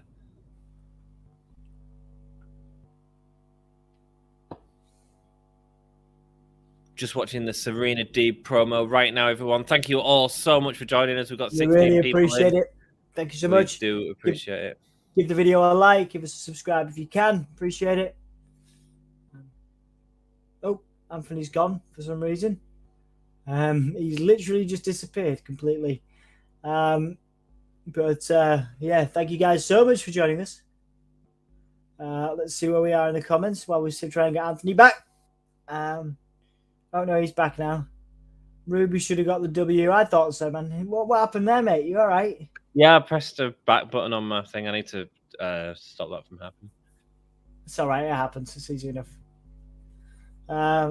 That match convinced me that Jade isn't ready for the belt. This is what I was saying, man, personally. In order to do that move off the second and have it look like a bigger version of it off the ground, you have to both jump forward together, but the visuals on the lift, so the footing becomes difficult. Yeah, fair enough. Just imagine Serena D runs into CM Punk and Luke Gallows. Okay, we've got Malakai Black versus Bryan Pillman Jr. Is this main event? No. No, they've got the Jungle Boy. Just the tag team title match. Oh, right, cool. So your prediction for this match, Tom, is Malakai Black. What's your other prediction? Are you going to tell me? Oh yeah, Brody King is. I'd like to see Brody King come in. I don't think it's happening tonight. I think there's too much to talk about already. I don't think you want the news headlines tomorrow to be of a debut. I think you want the headlines tomorrow to be. Well, Brody King's not a huge name. He's not, but you want the focus to be Paige beats Hammond, Jade's new TBS title. Yeah, I see what you mean. And maybe tag team champions, maybe. It's up to them. Yeah, a lot of people are saying that it's thingy's time, Lucha Express. Yeah, but I can't see him taking it off the Lucha Bros. Oh man, we got a love hat, Dom, from Branko. He changed it. Steve. Yeah, thanks, man. Have you changed it? I can't see. I can't see it on my side. Maybe you have to refresh it. Yeah, it just looks like a like. Just imagine Serena D runs into CM Punk and Luke Gallows. Ruby and Jay rivalry begins. I think Jade just needs... I don't know what she needs. Just have to see what happens, man. I mean, it's not a bad thing. I don't think... Ruby doesn't need it, guys. It's all good. Bryan Pillman cut his hair recently. Did you see the photo? No, I haven't. No. But we're going to see him in a second, Thomas. Malakai Black looks amazing, doesn't he? And he started off on our podcast tonight. He did. So if you're all watching, go back and watch the start of the podcast after it's been uploaded on the YouTube, and you can see the special promo that Malakai Black did for Soundsphere magazine. Flying Bryan Pillman with a new, probably a new haircut. Let's see what it looks like. Oh, it looks really good. Oh, I miss. Oh no, he's got the mullet. Thank God. Oh, he's still got the mullet. Phew. Oh, she's got her eye patch in from that black mist, Dom. Yeah. I've really enjoyed this as well. Yeah. I've really enjoyed everyone, because this could have been real silly, Dom. Really, it really helps to launch Pillman and it has Chris Garrison as well. It really has. And I think they've done such a good job of selling the realness of the situation, and that's what this needed. We could have been complaining at this point that Malakai Black was against the Varsity Blondes, and we are not, because both of them have really treated this as a serious feud. All the guys involved, and I think that's great. I think it is too. Because people could have been complaining. Oh, we want to see Malakai Black in the title soon. We want to see blah, blah, blah. I'm perfectly happy seeing him with this. This is great. Yeah, and I think it really helps. It really helps Pillman. The title is just a prop, Dom. Bryan Pillman cut his hair recently. What does anyone think to my Cage idea? Cage idea? Oh, I might be jumping the gun, but I'm thinking CM Punk MJF will be a stip. I'm thinking Cage or Kennel from Hell. Right, yeah. Cage could be good. Cage could be really good. No, I don't think it'll be a stip. Not the first time. Pillman. Oh, look at Pillman with that intention in that drop kick, man. Crowd chanting for Pillman too. Obviously, people on his side.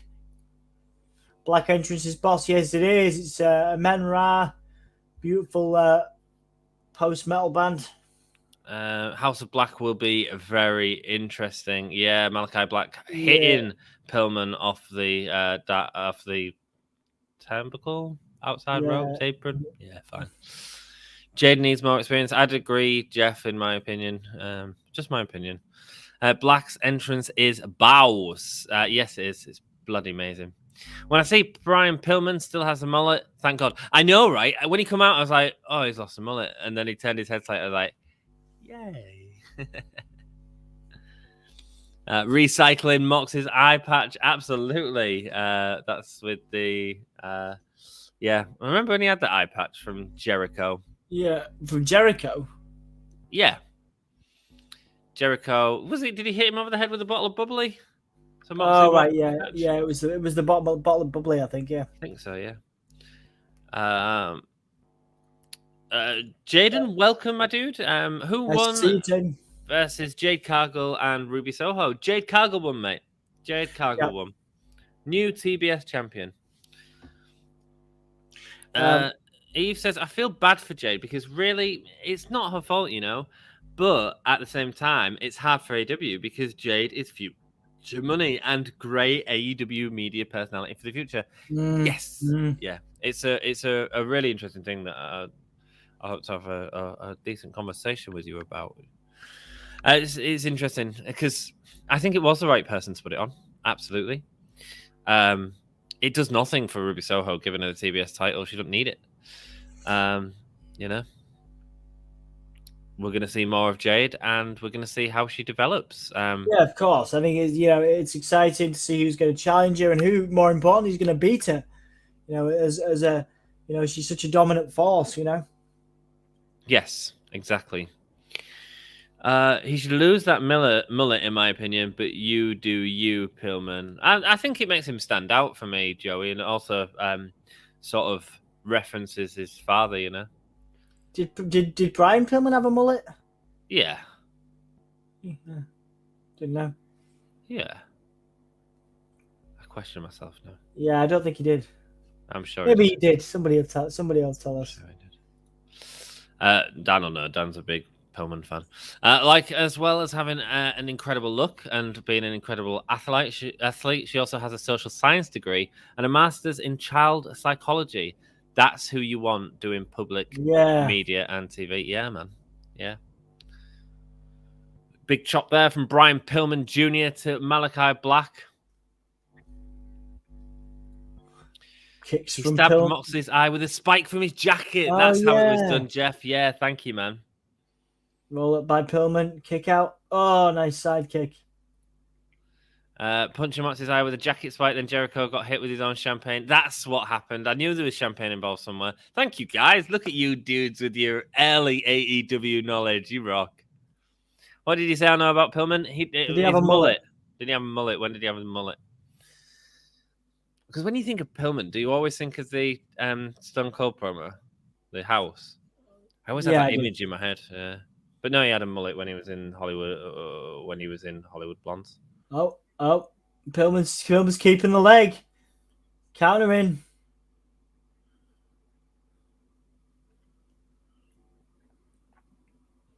And sending Malakai Black to the mat. There's the clothesline again. Pillman Senior, do you mean? Yeah, he did. Oh, there you go. Cool. Chop from Pillman. Is it me, or does she look good with that eye patch? I don't think she looks great, Todd. Oh, is that a jackhammer? Is that a jackhammer by... Seemed that way, didn't it? Pillman Senior, do you mean? Yeah, he did. Yeah. There we go. When teaming with the Hearts, yes. It was the 80s, early 90s. Wrestlers with mullets was a thing. Yeah, man. There was a lot of mullet wrestlers. There was the famous wrestler Timmy Mullet. There you go. There's the kick and the finish. Oh, you're a bit behind.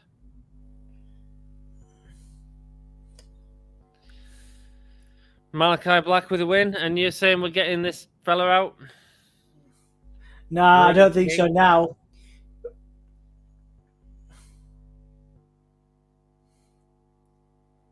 I mean, Garrison might come out and help him here. Yeah, Garrison could come out and help him. There you go. Ooh, Penta and Phoenix. Okay, yeah, we could get it now. You getting it, man?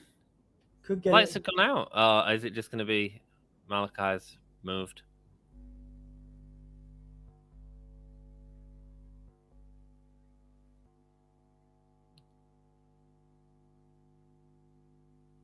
Malakai Black switching positions. Yeah, switching positions.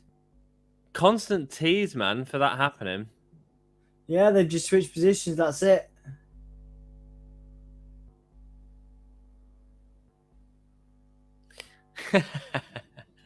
I don't know. Man. I don't know if I like it or not. I don't know if I like. Yeah, that would have been exciting. There was chance for Brody there.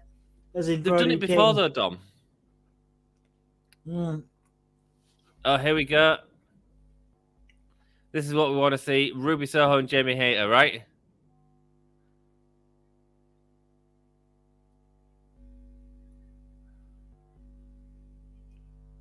So. Oh, saying that she can't win the match without.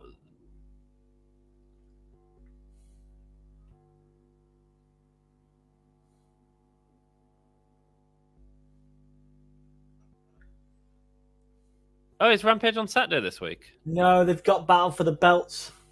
Oh, is that on Saturday? So is that in place of Rampage, or? No, we're doing Rampage as well.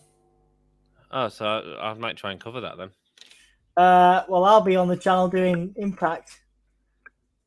Oh, we're gonna have. Why are you doing Impact instead of Battle for the Belts? Because come on, man. Come on, man. Well, fine. I'll do. Okay, fine. If you're going to do Battle for the Belts, I'll do it on Soundsphere. No, you can do it both on Give Me a Hug. Yeah, we'll just. No, you can't. Of course you can. You can't do it. There's no way you could stream two things at the same time. Can't you? No. How would we do it? Like, what would show up? I don't know. We could do it. We could do a stream with both of them. What would you do? I mean, don't forget we've got an AEW audience. Mind you want to keep a relationship with Impact. Oh, it's a tough one. And you always do well with your Impact streams. Oh, tough one. So what? Right. Well, if you want to do it together, I'd be down with that because that'd be nice. It'll help me keep awake. We'll have a think about it. Oh yeah, Tiny Mucket with the pink hammer. Timmy Mullet. Yeah, with the pink hammer. Yeah, he did. Do you remember the rest of Timmy Mullet? Timmy Mallet, sorry.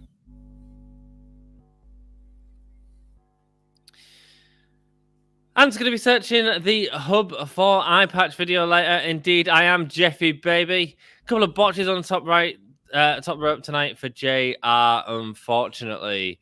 I used to think Kenny Omega looked a bit like Bryan Pillman Sr. Yeah, man, I can see that. I can see what you're saying there, Dale.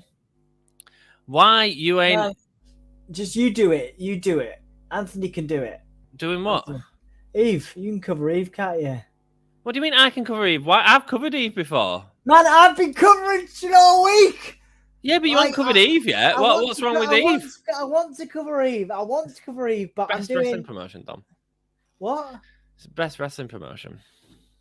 Well, yeah, I want to do one, but I'm not. I'm out. I'm out tomorrow. You've gone real quiet, Dom. Friday night. What? You've gone real quiet. You can do it next week. Don't worry. I'm tired. Yeah, well, I will. Well, no, I can't do it next week because Dan's not doing a stream next. Yeah, he just streams every other week. Yeah. Yeah, but I think these are. I think these are live, aren't they? Oh, you're doing live streams this week then? Oh, I'll sort it out, man. Live events. That's cool. Yeah, live two nights in a row. 2 nights in a row. Dan even put on 2 nights to make sure you covered one, Dom. I'd love to. I would love to. If Sunday I can do. Sunday I can do. Yeah, and he can't manage one. I thought we were friends, dude. We are friends. Man, I'm so tired. I'm so tired. Just come on. Come on, guys. I watched Dom Impact stream while I was in hospital recovering. Oh man. Bless you. Bless you. Yeah, if you let me know if you want to do Battle for the Belts, man. I'll because I can do Impact on Soundsphere if you want. But I mean it's already set up. Is it? But I can just set it up on Soundsphere. We might do Battle of the Belts after Impact. So keep an eye out on the channel. We might do it together after we've done Impact. Dom, have fun. What? Have fun. What? What Impact? What are you saying? What was it? I don't understand the context of what he was saying. I really don't. I think he was probably having a go at me or something. I'm really tired. Dan Crush, yes. I'm a head over to come on 167 to watch along, with their 170k subs. They know to look after you. Absolutely. No, I want Dom to do it. I did 2 nights in a row with Dom in mind. Hi, Dom. Nice help. Thank you very much, Mikhail. That's very nice of you to say. Yeah, I'm starting to feel it now. I'm starting to feel streaming every night. I haven't done this in a long time. Monday, Tuesday, tonight, tomorrow, Friday, Saturday.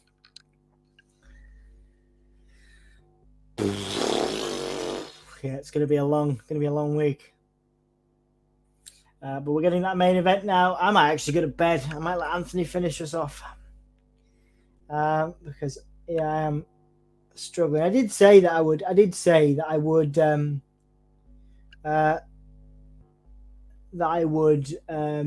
not necessarily do all of AEW tonight. I was like, I don't know, I'll run 2 nights in a row in London during the highest point of daily COVID cases just for Dom, so he has the choice of which show to cover. This is what I get. Oh man. I want to do one, man. I'll do one for sure. Dom, you are boss. Thank you. Hi, Dom. You get COVID? Yes, I did. I have been tested for COVID. I do not have COVID currently, Mikhail. Thank you for asking. But we do get tested, yeah. The Baltimore theme for Jungle Boy. 20 minutes at the end. Accompanied by Christy Gage. Go to bed. Yeah, I am. When Anthony comes, I'm going to bed. When Anthony comes back, you need sleep. I do, yeah, man. I do. I've been working. I'm working every day as well. So like, it definitely sucks. It doesn't suck doing wrestling and covering wrestling. I love it, but when you like, I respect the people that do this every day and stream every day because, yeah, you know, and that's their thing. That's what they do. I admire it a lot because I am flagging. Because I mean, like we stopped doing Raws and SmackDowns just because it was too much, and then because it's the first week of the year, I'm like, oh yeah, let's do all the wrestling. Now I'm struggling. Who's going to win this? I say Lucha Bros. I think is what I said. I think I said. Did I say Lucha Bros? I'm almost certain I said Lucha Bros. In my predictions. Almost certain. So the description says.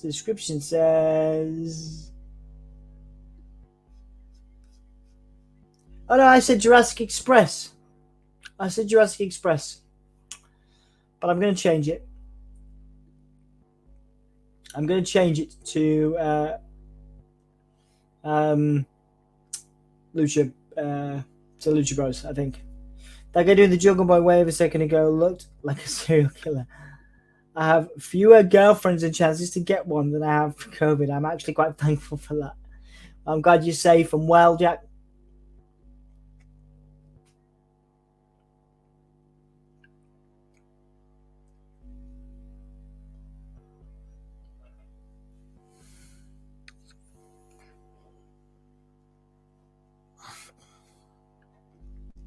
So this is it. It's going to be an amazing main event, man.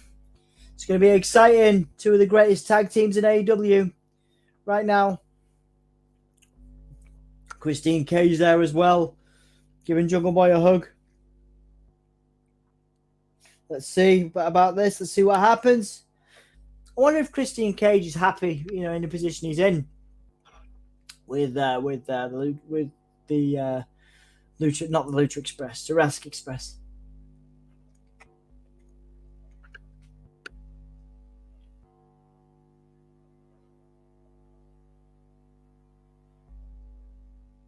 Okay, September 9th, 2020, the first time these guys met.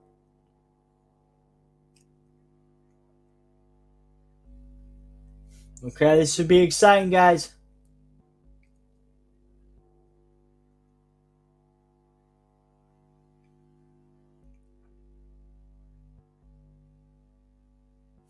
Beautiful work here between two fantastic high flyers, Jungle Boy and Phoenix.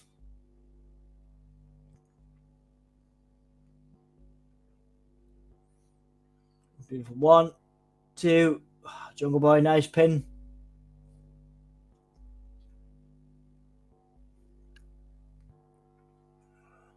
Fantastic technical work here from these guys.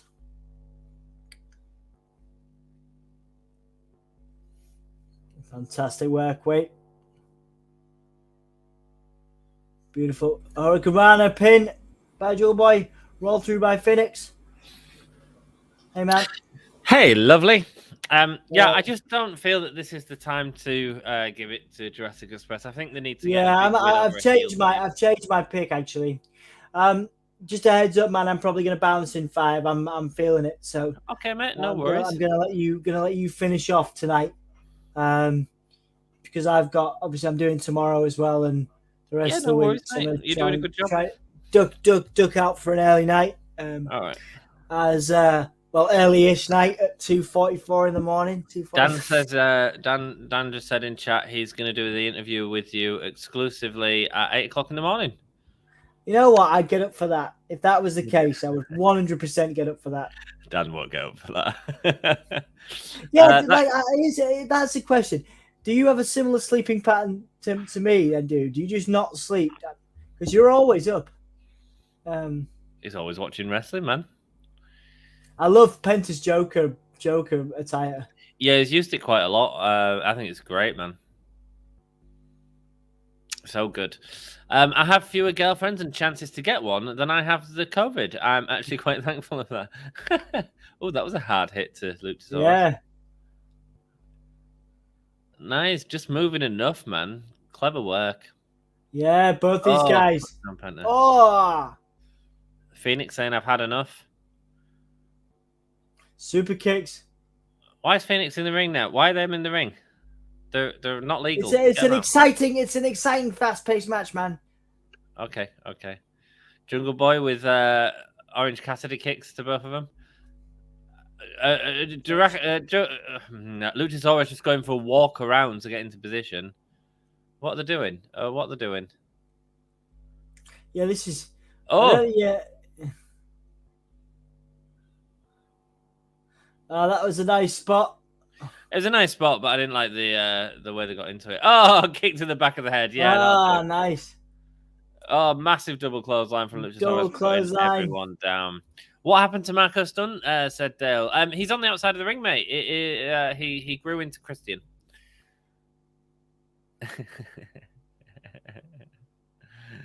It was a really impressive spot, that one, Dom. It was. Dan saying it's very difficult to do. Yeah, absolutely, mate. Oh, mate, to stand on a rope like that. To do it in sync as well. Tandem, yeah, beautiful.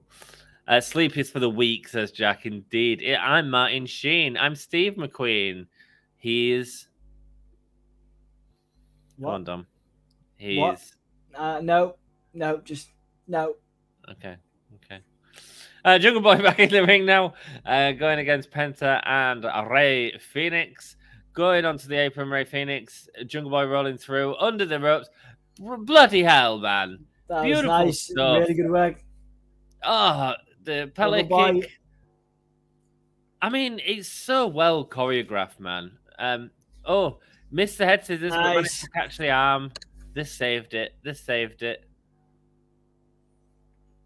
Jungle Boy going for a drop kick, baseball drop kick, but counted. That off kick. The apron. It's beautiful, isn't it? I think he missed the kick, but he sold it well, so it made up for it. It made up for it, baby. Picture right now. Which must be annoying when there's only 10 minutes left. Yeah. Marco was injured, I thought. Maybe he is. No, he didn't. Sorry, he didn't really grow into Christian. I didn't know that he was injured. I like the fact that he sings. He sings a bit on the YouTube channel, so he was doing. Yeah, he's a talented lad. In the Britt Baker's, what was her segment called? Brits. Bricks. I can't Office. remember. Brits. I can't remember. The dentist chair, was it? Something like that. Something like that. Yeah. That was fun. Like that.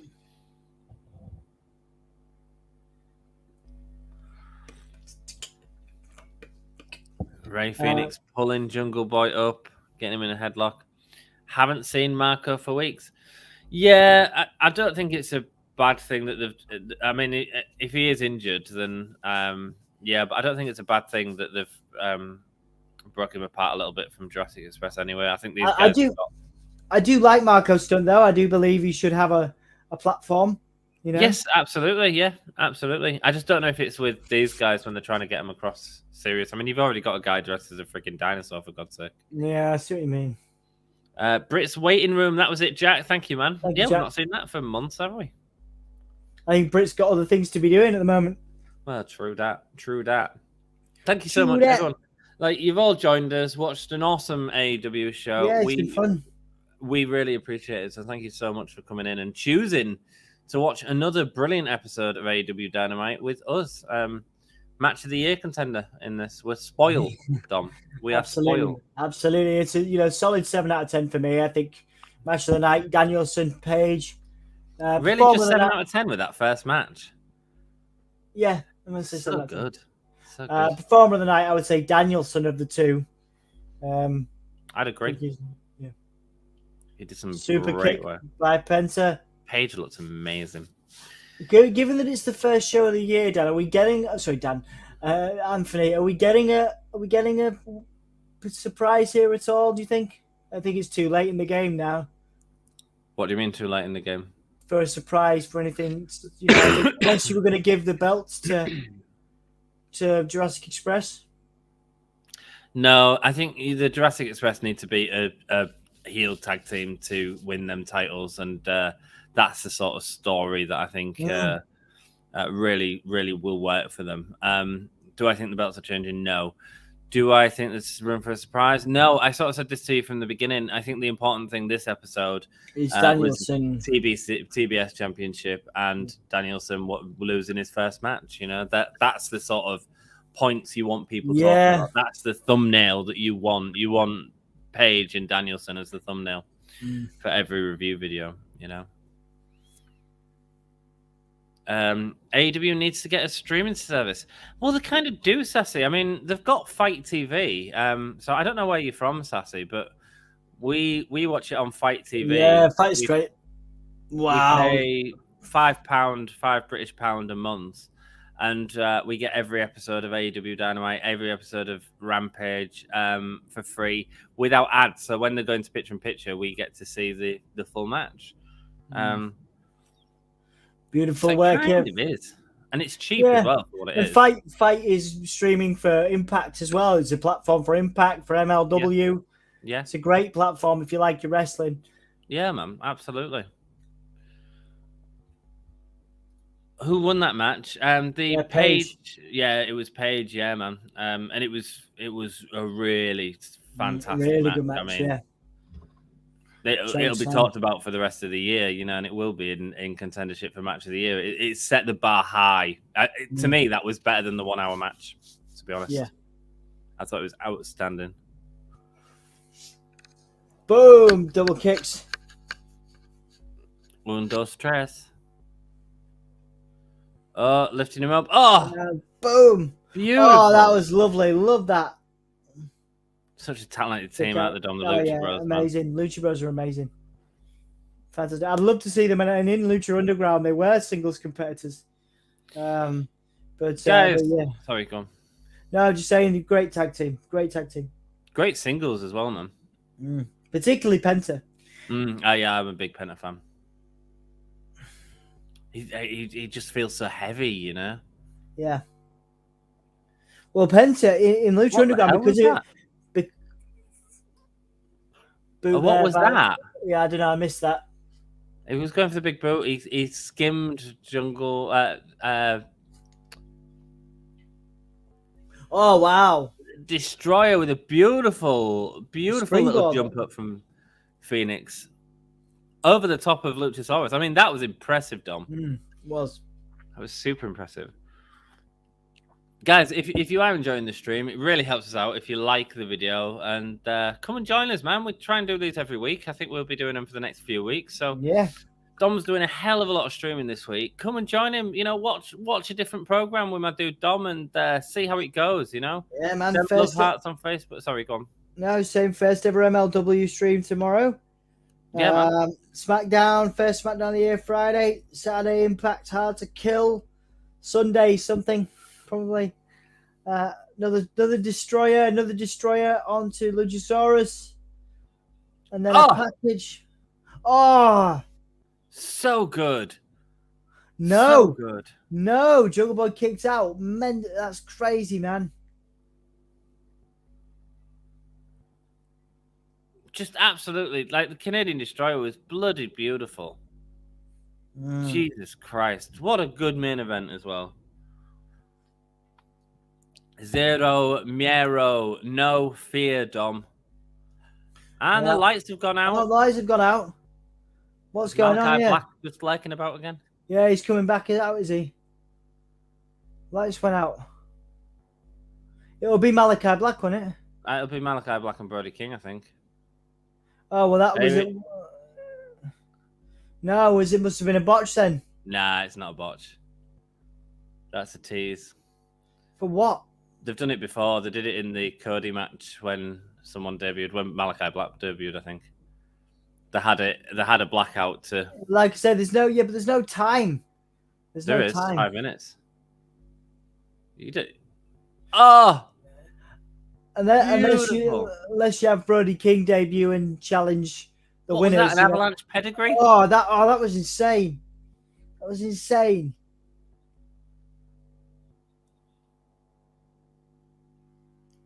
There you go. Factor. 1, 2, 3. Oh, I thought that was going to get it. I thought that was going to get it. No way, man. They are really putting over Jungle Boy, aren't they? What is Christian Cage doing? He's just on the floor. Alex Ebenantes now getting the table out, ready to go. Phoenix saying, no, we don't need it. Nice. What's Christine Cage doing? Christine Cage coming out. Saying they're getting rid of these guys for when Black and King come. Yeah. Because these two came for the save during that. Yeah, absolutely, yeah. Absolutely. Brody King and Malakai Black. I still think it could happen. Yeah, I think it could. You've changed your thought process. After the tease, man, they've done it before. Second kick to go through the table, but they're not going to go through the table. It's going to be Penta going through the table. Oh, hitting the kickoff with a massive headbutt. Nice reaching over there. Phoenix getting grabbed. Clothesline. Oh, nice. Nice. That was really good. Really good. Oh, I think Ray's just asked for help. I think he's hurt his arm. Yeah, he proper slammed it down there. Yeah, it looked like he went in a different direction there. To be fair, he was looking at breaking the fall, like when you land on the mat. Yeah.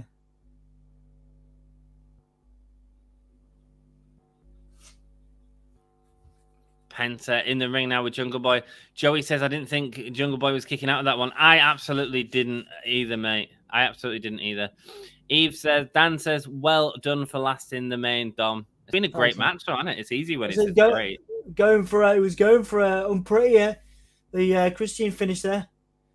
Oh, roll through. 1, 2, 3. We got it.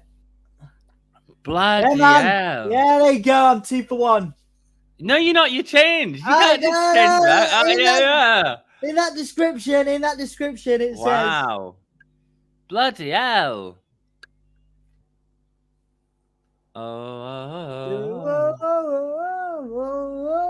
His mum and his sister in tears. Good for them, man. Yeah.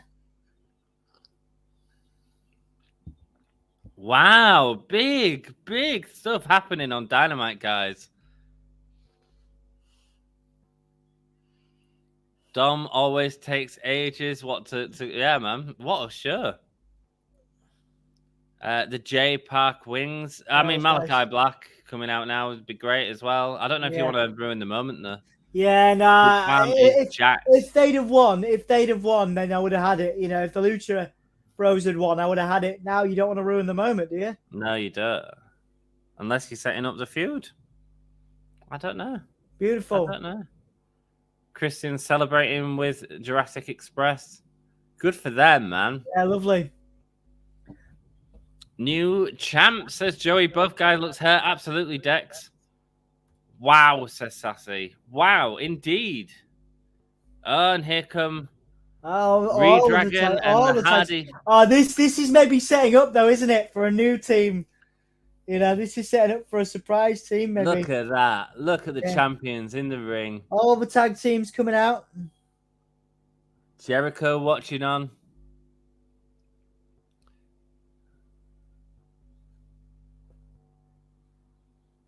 Okay, all right, nice. There he is. There's Malakai Black. Love that, man. I love the idea that all of these teams are like, it's our term now. The Gun Club are out there. Where are the Young Bucks?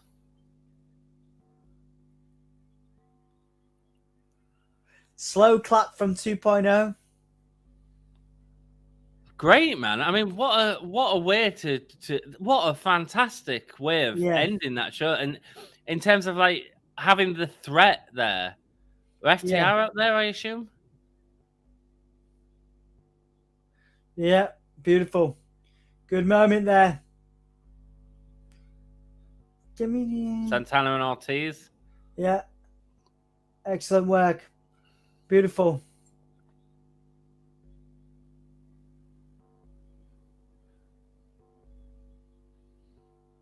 Love it, man. Love the fact they've won and they've got all the teams like looking on, going. Yeah. Jericho keeps watching the screen and then realizing he's on camera and like then going into performance mode. It's hilarious. Yeah. Nice. And there's Jungle Boy speaking to his family. Excellent. Right, wonderful. I'm gonna let you sign everything out. All right. I will do. Well, I'm gonna invite people onto the stream and we're gonna have a chat. So yeah, are you going to bed, my love? Yeah, I'm going to bed, man. I'll see you guys tomorrow for some MLW. And I'll catch you on Sunday, dude, if not before. Rock and roll. Thanks, Tom. Love you, man. Take it easy, man. Bye, guys. Good night, dear. Good night. Guys, I'm going to put a link into chat. If you guys want to come and join me, you absolutely can. Let's have a chat about what's going on in AEW. There's loads to talk about in that show. If you want to join me, click the link that's just been popped up in chat, and we can have a little chat about it if you want, if you fancy it. We won't be doing too long, but let's talk about the Dynamite. I love that Dynamite. Well, with Phoenix probably being out for a minute, not a bad development. Absolutely a big moment in loads of big moments tonight, man. Then why the lights out? Todd, interesting question. I don't know.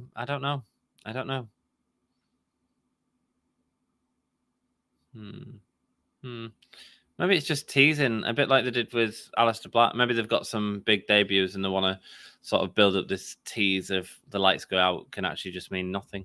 My eyes are real red. That's because I'm tired as well.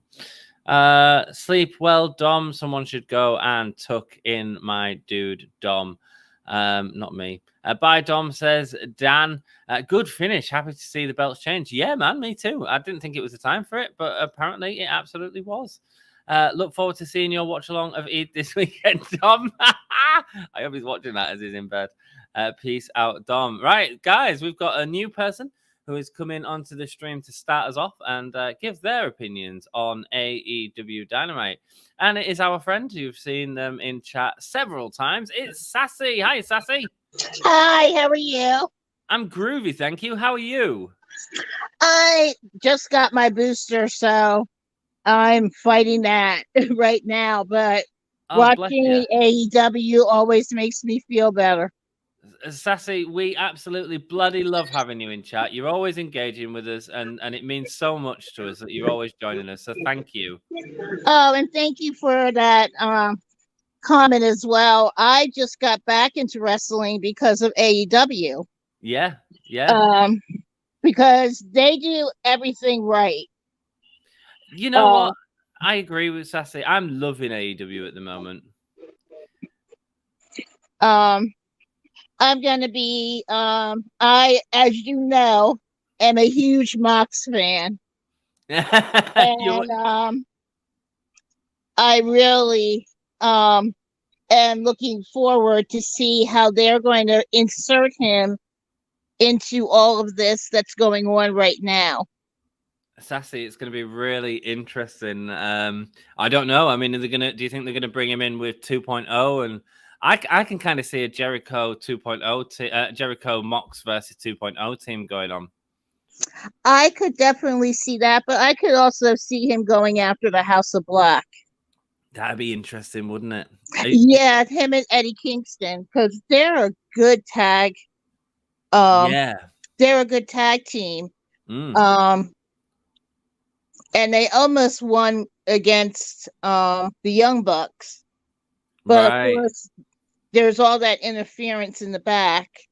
Yeah, and I'm curious to see if Renee Paquette, his wife, is going to actually be a part of AEW.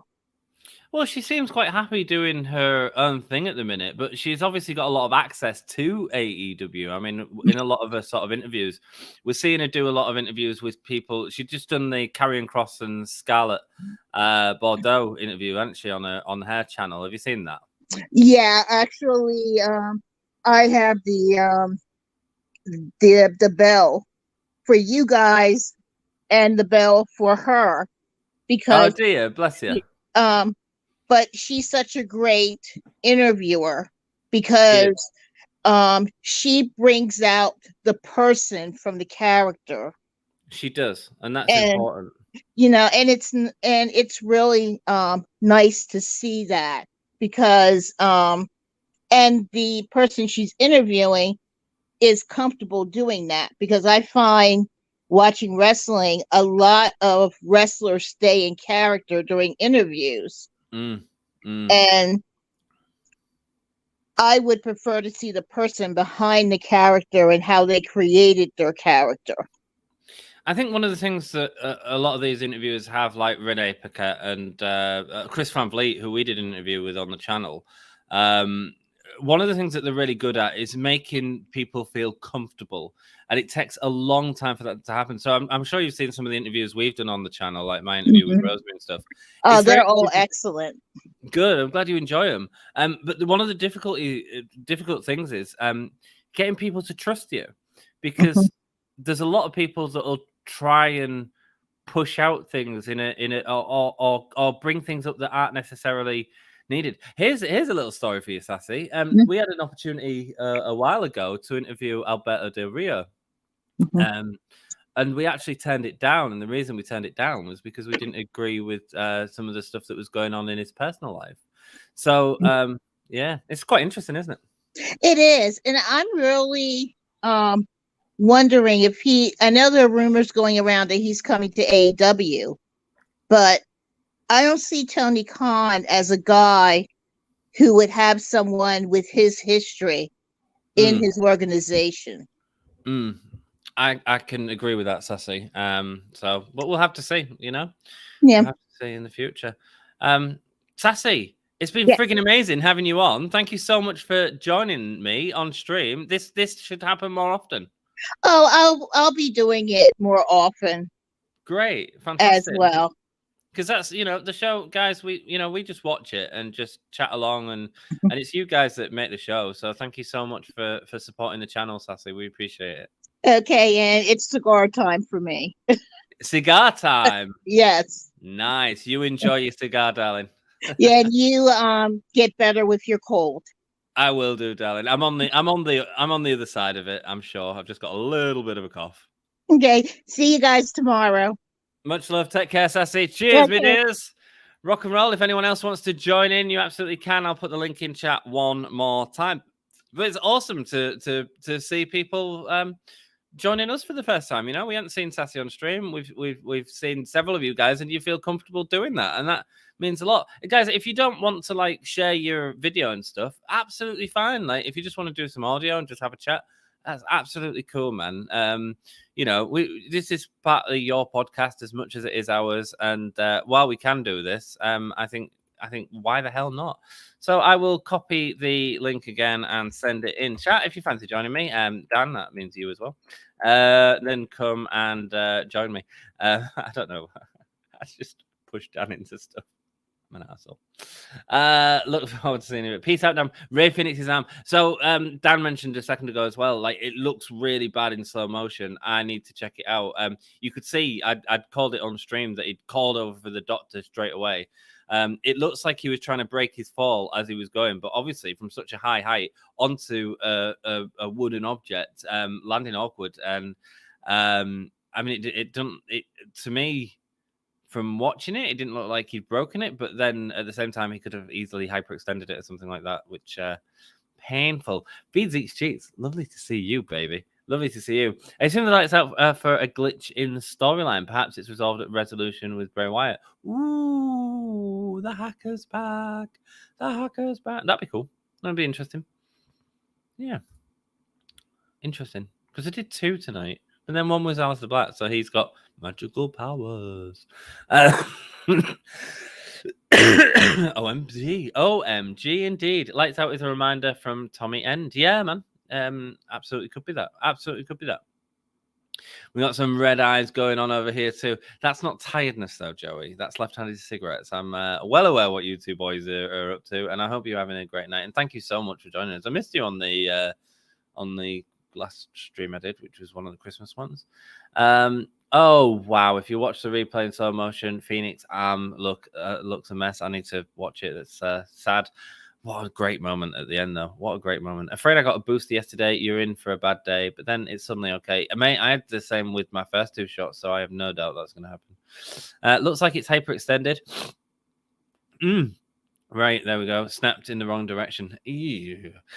My knees hyperextend, which is part of the reason I had a load of issues before with my knees, and I've had like ACL operations and meniscus tears in my knees, and it's a lot of it is because of the hyperextension, which I can't stop doing because that's just how I've grown up to learn to stand. When I stand, my knees go the wrong. I'm not going to demonstrate with my arm. I honestly don't see Tony signing Alberto Del Rio, as Alberto Del Rio is toxicer than Britney super hit in 2005. I'm addicted to you because I know that's toxic. Cigar time. Right on, Sassy. Joey and Jeff getting more love for our dude Sassy in chat. That's awesome. And it's awesome. It's an awesome way for us to get to know you, as well as you guys get to know each other. I think that's really cool. Del Rio will never appear in AEW. There's so much shit about him that's known by those in the business, but not the public. Well, there we go. Like, the guy is the worst. Yeah. And we had an opportunity to do something that could have potentially raised the profile of the channel. And he's like, no, we don't agree with this, man. We don't agree. Appreciate it. We don't agree with it at all. Cool. Wow. It must be horrific then. Yeah. If the public don't know most of it. He left side overshot the table. Yeah, he did. Nah, the lights out with a black. Yeah, it's a reminder then. Yeah, the table was real close. Awkward landing. Bad time for Phoenix. Absolutely. And hopefully, if he is injured, he'll have a speedy recovery and get better soon. If you are in chat, say hello. Like the video. It really helps us out. And say hello. Give your opinions on Dynamite. I want to hear your opinions, man. Lucha Bros literally saved Pillman in the segment before from Black. Lights then go out during the Lucha Bros match. Yeah, so it is a reference to Black. I was expecting to actually see it, though, I guess, tonight. But I love that moment where they had the tag team titles and you just had all the tag teams looking on, not just the guys on stage, but guys in the sort of VIP boxes and stuff watching on, and they've got some really nice shots of that. I love that. What's a left-handed cigarette? I would never know. A left-handed cigarette is one that you smoke in your left hand, I'd assume. Oh, I forgot. After your first, you were a right state. Yeah, man. Becky had to she was like, call your mom and tell her to ring you in the morning in case you fall over. Yeah, it's a joint, Jack. A joint of meat, obviously, is what Joey is getting on it. I like your bluntness. Monies do that too. We'll just hyperextend whilst walking, and sometimes I'll just go arse over it. Yeah, man. I literally stand when I'm standing. I'm hyperextending. It's mad. Joseph, lovely to see you, my brother. Lovely to see you. Lovely to see you over on Pro Wrestling Eve show earlier. As always, you guys are so friendly in chat. I really do think Eve's got a wonderful community, as we have a wonderful community with you guys. Great show overall. Not happy Jade won though. Yeah, I didn't like that match. I was hoping Dan would come on and talk to us about this match, but yeah, he's not. He's playing foul ball. I didn't rate the match. I was watching for Jade's. Dan probably does it more than me anyway, because Dan's got a lot of insight into the industry and knows what's good wrestling, what's bad wrestling, and stuff like that. When I, as a fan, start looking at what a wrestler's doing in the ring that's bad, you can do audio only. Yeah, audio only is fine, man. When you do things that break me out of the match, that's my problem, and so I didn't get into it. So yeah, good to see you again, Aunt Joseph. It's bloody amazing to see you. Give me a like for my nasal hair. Don't You don't have to. I'd rather the lights are for Bray to see Dom's reaction. Yeah, man. Dom will. If Bray goes to AEW, Dom is gonna. He's gonna geek, isn't he? He's gonna geek, man. I was hoping the lights were for Brady King. Well, that's what we were all sort of expecting. I think it's probably going to be a continuation thing that continues happening until it actually happens, and it's more about building up excitement. I don't know if I like it, though. I don't know if I like the tease of it constantly. I'd rather it just happened. Bluntness, well done. Thank you very much. Thank you. Right on, Ant. Not sure if you meant to make a joke with bluntness, but I laughed. Oh, of course I meant to make the joke. I don't have a camera. What have you done, Dan? Let's hear from the cameraless God. Hello, God. Is that literally just what we got there? Just that grey screen. Like it doesn't bring up even an option for something else. Let me have a look. I can edit your name. No, virtual background. No, can't even do that. Tell you what. Picture in picture. Let's do. There we go. You're fine. Hi, Dan. Oh, that's much better. Hello, how are you? Much better. I'm great, man. Yeah, this is better. Whoa, hey, that's some good content right there. just, I can just hear the retention. Hey, we've maintained good retention this evening. Done well tonight. Yeah, it's been nice. It's been a good you watch show. It fucking go down now. It's all good, man. It's all good. I don't care. I enjoy talking to you as I enjoy talking to everyone. It was nice to get Sassy on as well, man. I love it, man. Cool. I love having people like come on and just say hello and just talk a little bit about wrestling and guys from all over the world. It's like you know what's really interesting as well from all over. Dan, that's cool. For me, what's really cool about it is the fact that you I make the mistake sometimes in thinking people will see through this. It's obvious. Do you know what I mean? And then, when you listen to people talk, it's not always that way. They're not always seeing everything that I think they're seeing, that I worry that people are seeing, the things where, in my mind, things are too cliche, too obvious, I see a lot of people surprised at the belt switch tonight. I see a lot of people surprised that Cargill won tonight. And to me, it was it was obvious. So it's nice for me to kind of be reminded that not everyone's seeing it the way I see it, because I have those panics when I'm doing my shows as well. Fuck, I'm doing this. People are gonna, do you know what I mean? And it's so it's nice to be able to get such a wide variety of people's views in the chat and then come on and do this. I love it. And, we all have different views. And one of the nice things I think about our channel, Dan, is we listen to them views and we take it on and everyone's allowed to have a view. It's cool. It's interesting to listen to them views. Agreed. So, yeah, that was just Dan is grassing on the mafia. Am I? And hello, Joseph. Grassing on the mafia. Are we still talking about left-hand cigarettes here? I'm assuming because it's just you see you bring it back. You remember the joke. Bring it back to the punchline. Do you know I'm working tomorrow night? Chubby Brown. Oh, fantastic! I love Chubby Brown. He's such a lovely person. But he is. I can't get on with his comedy, man. Oh, all right, okay. I mean, I haven't seen his comedy in about 20 years. It's just different names for a vagina. But it was that 20 years ago, so it's still pretty much the same. But it's he's extremely. He's a lovely person in real life. Seriously nice. Sits on stage playing classical piano. You won't believe it. I would, but no, I know exactly what you mean. Do you want to talk about the wrestling thing for your viewers, or do you want to really want to get the fucking your attention off? Don't you?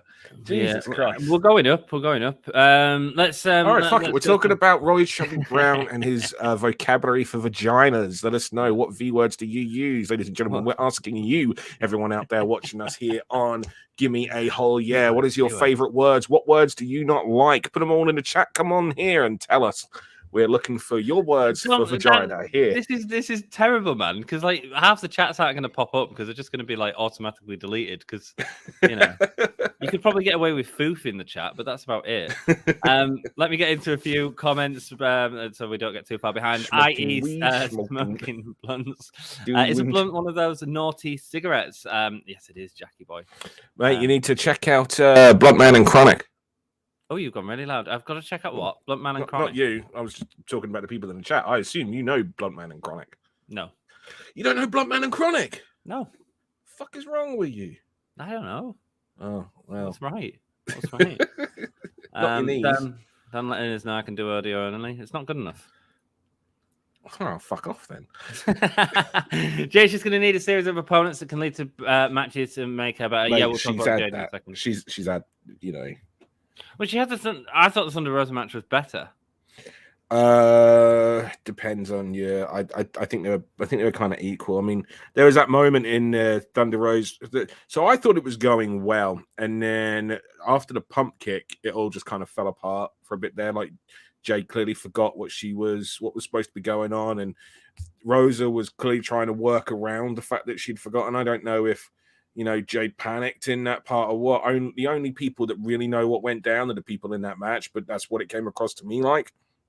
It just wasn't, it looked like everyone was trying hard, but it was just one of those nights. And you are going to be dealing with someone at that point in their career that, they don't have that many reps under their belt. But as I said, Jade's kind of a victim of her own overachievement and success because she looks phenomenal, and as I mentioned earlier, this is someone that's got like a master's in child psychology. And she has a degree in what was the other thing? Social sciences. So this is a very intelligent, hardworking woman. An incredible athlete, and that's the kind of person that you want representing your company. You want that person going out and doing the media.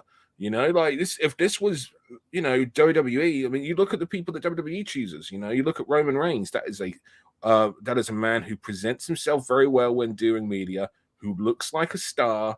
If you've got people that are able to do this, then you go with it. That's one of the things that people don't realize that WWE do is WWE really encourage you to go back to college. I've got a number of friends, obviously in WWE, that whilst they've been there, they've been going to college, they've been going to university, they've been doing that. The pandemic time especially allowed them to do that more because they were only working one night a week. So that gave them the rest of the time to be doing at-home courses.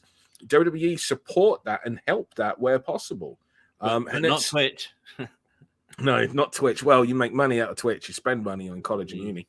But, and they can't do anything. But if you, with your Twitch, but if you go to, if you suddenly get all these, qualifications and degrees and you hire your learning and abilities there, then that makes them look better as well, because people have these wrong ideas that wrestlers are idiots. So, and that's not the case at all. It's just like any other business. Like, you're going to get some idiots. You're going to get some very intelligent people as well. And it's great to have those people represent your company. And that's the thing with Jade. Like, she's not been in the ring much. I mean, how many matches has she got under her belt? Like, is she? I think they said. I think they said the number. I think they said 20 something, but it didn't. I think they did. But it doesn't sound like 20 something. But maybe she's been doing some stuff. It's Dark and Elevation Man. Yeah, I forgot about it. They're not really matches. I mean, no, but we don't know what she's been doing because, like, squash matches, man. I'm telling you. No, but we only know what she's been doing on screen. We don't know what she's been doing, behind the scenes. We don't know how many times. One of my, it might be on YouTube still, but there is a 60-minute match between Robbie Brookside and William Regal that they did at the power plant just in front of the students. 60 minutes. Wow. Like, I think it's on YouTube somewhere, right? If you can imagine if Jade's been just working match after match and drilling matches, in whatever training facility is nearby her, or that I assume it'll be QT Marshall's school, won't it? I don't know where she lives, so I couldn't say, because QT Marshall's school is in Atlanta, I believe. Right. So I don't know where she's lived, where she lives. But regardless, like she may have had 23, but remember that's still a story in itself. A squash match is still a story in itself. How many, and it's different still though performing in front of, an audience. But if she's and that can throw you off. It could be that when she's worked those matches with no audience, just in training, that she's remembered everything, that she's stayed on point, and everything's come across great. The match that she had with Velvet, they'd obviously rehearsed that, to the letter. But it doesn't matter because the point is it was still good. The tag match that they had with her and Shaq against Cody and Red Velvet, that was very good. Again, it doesn't matter if it's been rehearsed or not. No, most of the audience don't know. All that matters is it was good. This WrestleMania 3, man. Right, exactly. And that's far from, most sadly, it's one of the things that I, as an old man in a wrestling business, kind of dislike.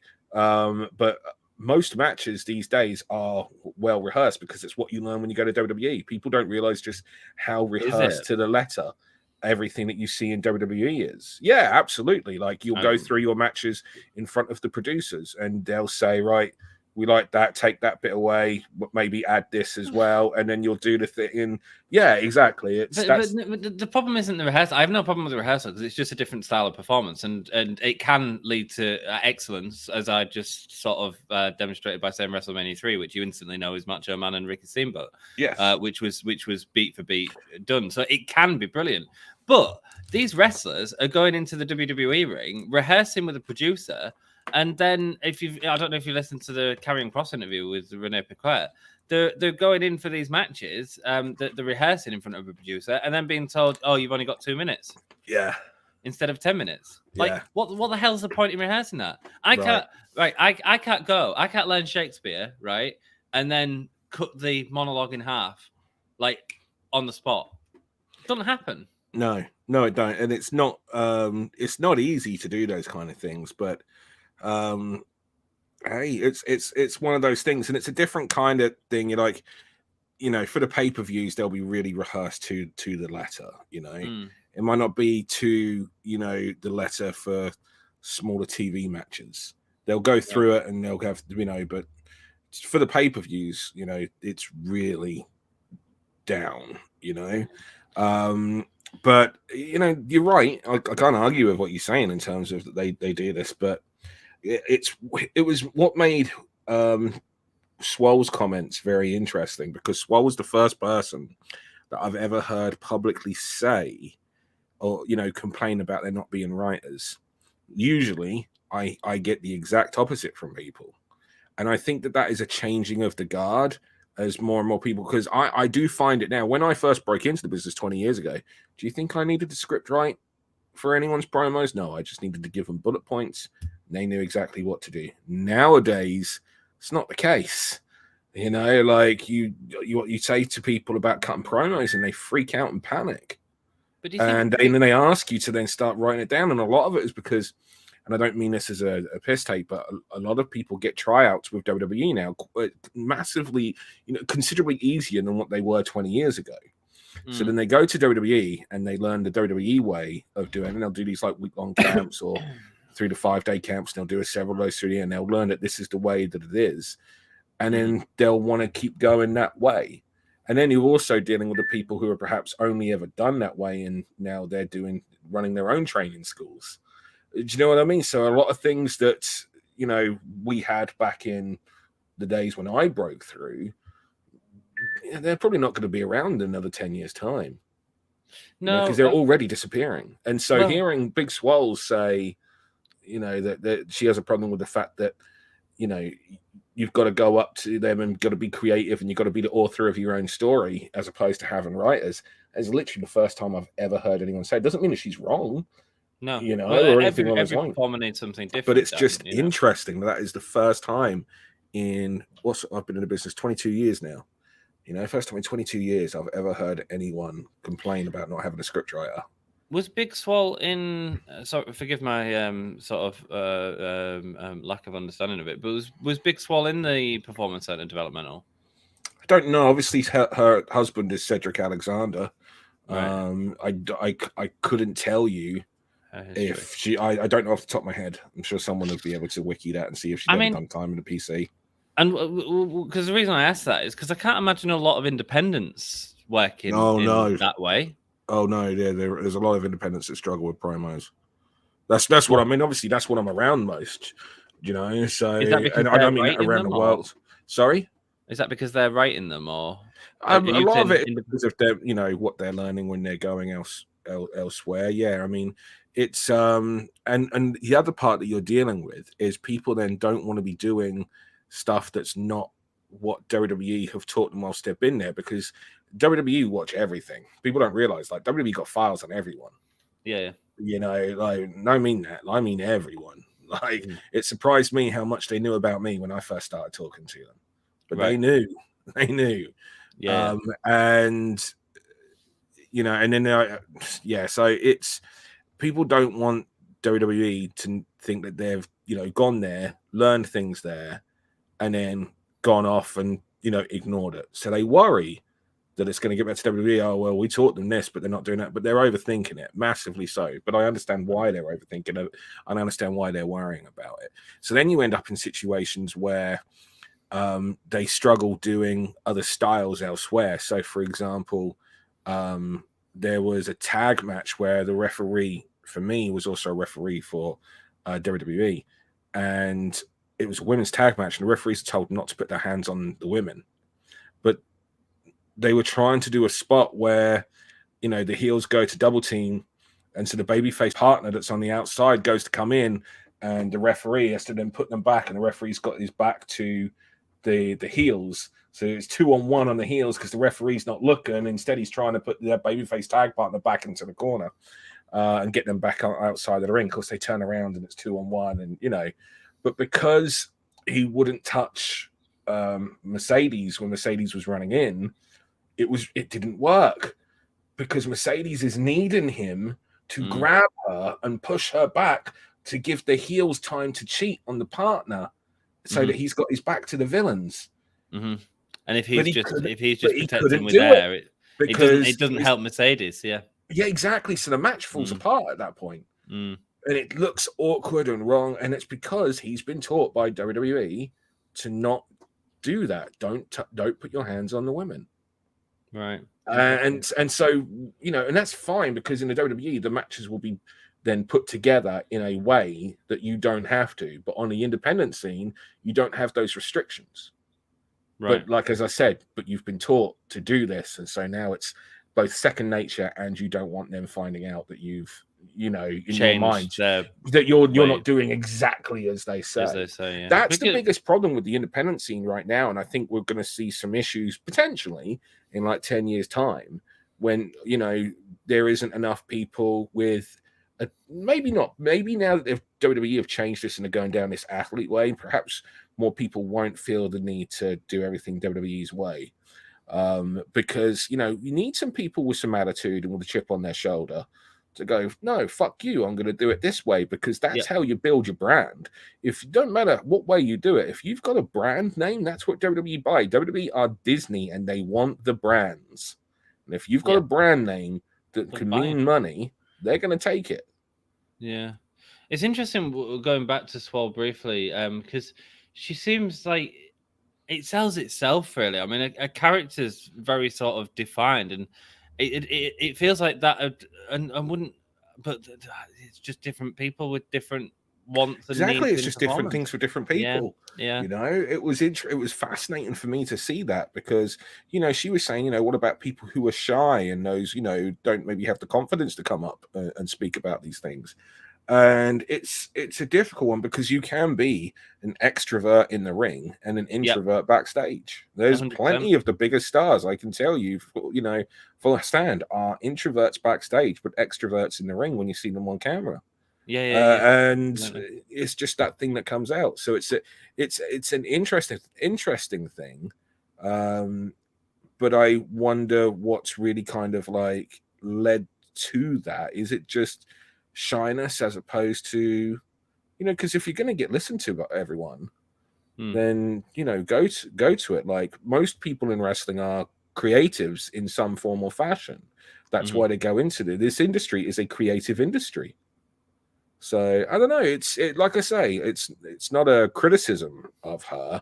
It was fascinating for me to hear it, because it's not something that I've ever heard from anyone else before. I've had the issues with promos and people, because people really do struggle with promos in these days. But I've never heard people, you know, about, you know, a direction. Coming up with, creative. Interesting. Hope you guys have enjoyed that. I'm going to run through some comments, and we'll see what else comes up here, Dan, if that's okay, because I'm aware we're getting well behind. Jeff Adams, Silver Lining. I'm pleased they put the belts on Jurassic Express, but not the way I thought it would go. I didn't think it'd go there tonight. You said you knew it'd go there, Dan? Sorry, I completely missed that.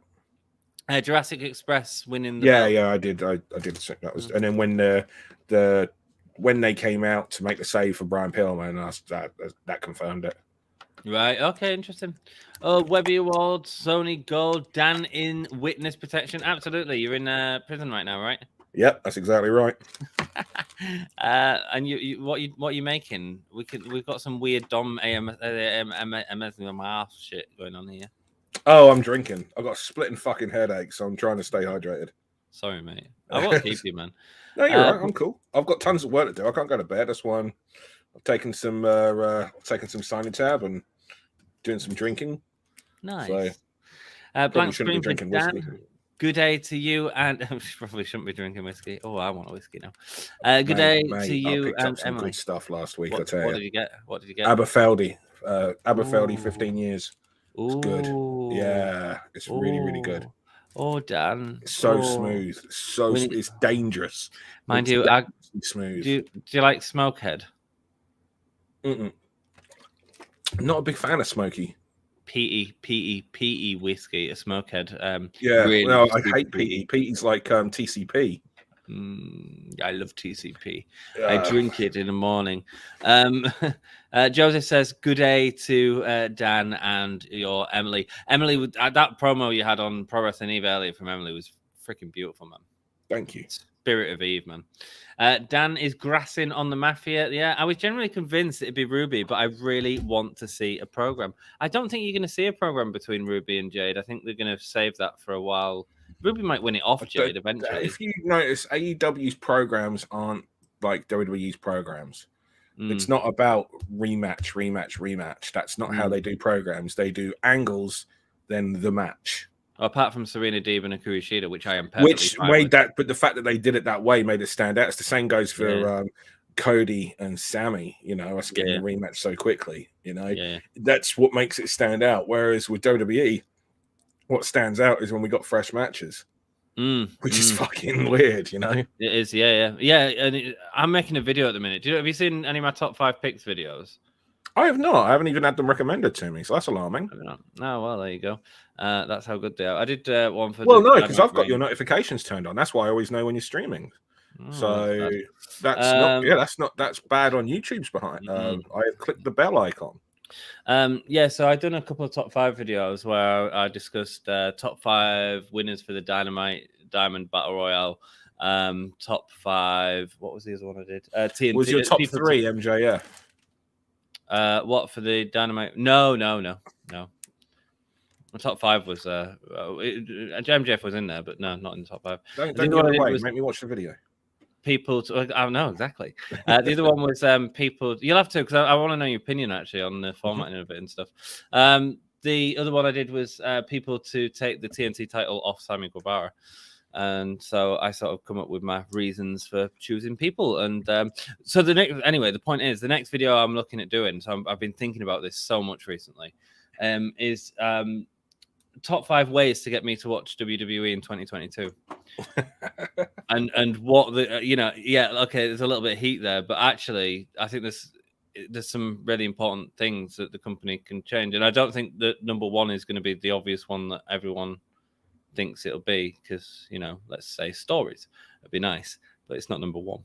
So so look forward to that, guys. A little teaser there. I've been writing it recently. It's a good idea. Don't worry about me. We'll try and be here more going forward. Thank you, Joseph. We appreciate your support, man. We appreciate all your support. Chubby Brown's great, but he hates London. Chubby Brown's lovely. And he doesn't hate London. He raised so much money for the Grenfell disaster. Grenfell. Like, he raised so much money for that. A really charitable dude. He's very passionate, and when it comes to things that he's passionate about, he's extremely passionate. He passionately hates Piers Morgan. Yes, he does. Yeah. Yeah. There we go. I prefer Jimmy Carr. Sorry, I prefer Jimmy Carr. I love Jimmy Carr, but and he's another nice bloke as well. You seen that new Jimmy Carr Netflix special? I haven't yet, Joey, but I'll definitely try and watch it at some point. Although when I saw his stuff, I think the WCW ECW alliance was a thing. Joey Bellbottoms, that was funny in talking about the Jimmy Carr specials. Right on, Joseph. Check out a guy named Matt Nomad. You'll dig him. I've not heard of Matt Nomad, I don't think. Is he the American shocking one that's a bit like Jimmy Carr? pass. I think he might be. No doubt. Axe wound is. Oh dear, Jesus, Dan, what have you started, man? Well, that one made it through. It did. Jade and Silent Bob is Bluntman and Chronic. There you go. Oh, is it? Oh, of course it is. Yeah. There you go. Now you said it. It does ring a bell. I just got started on him. Good guy. Jade completely panicked. Oh, do you agree with that, Dan? I don't know without being it. Like it's easy to look and say that Jade panicked. It's possible, but it's one of those things where I'm always a bit. The amount of times I see people say something as a fact and it's not what people think at all. Like the amount of things that I've seen people say about Tony. It's like Tony's my mate. Do you know what I mean? So the amount of things I've seen people say about Tony. Oh, Tony Storm. Yeah, and it's just like that's not true. Dan, you know, yeah, right. Do you know? I'm not saying anything, obviously. I know you're not. I know you would. And I wouldn't necessarily ask you. Do you know when people get released now from WWE? Like everyone gets shocked, everyone's blah blah blah, blah, and I'm like, that could be a really good thing for them. Yeah, but with Tony, the only one thing that I will say is she left of her own accord. It was good for her. You know, good for her. And so in that case, then I'm happy for her. You know. Yeah, no, totally, exactly. She's doing what she wants. Mate, you know, she should have been a star there years ago. She is a star, Tony Storm. Yeah, she is a star. Clear star. And, you know, I think she will. And do you know the other thing about her? Everyone likes her. She, like backstage and stuff. Yeah. Everyone likes Tony. She seems like a really nice person. She is. She's a solid. Her character is spot on. Her in-ring work is sensational. And it just feels like she's been, since leaving sort of NXT UK, it feels like she's been spinning a lot of wheels, man. And Tony Storm seems like and you don't have to confirm or not, she seems like a go-getter, an absolute go-getter.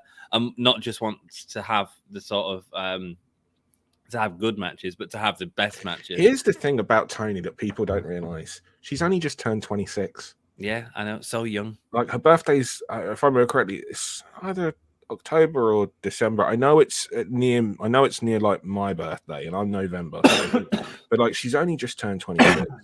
That's amazing. And here's what she's already done: she has already completed the indie scene. Yep. Completed Japan. Yep. Traveled the world. Yep. Been to WWE. Yep. Longest reigning, no, Kaylee was, you know, but she was NXT UK's women's champion. The first NXT UK women's champion. Yeah. You know, like she then went to America, won the she won the Mae Young's Classic actually while she was over here. That was prior to the NXT UK.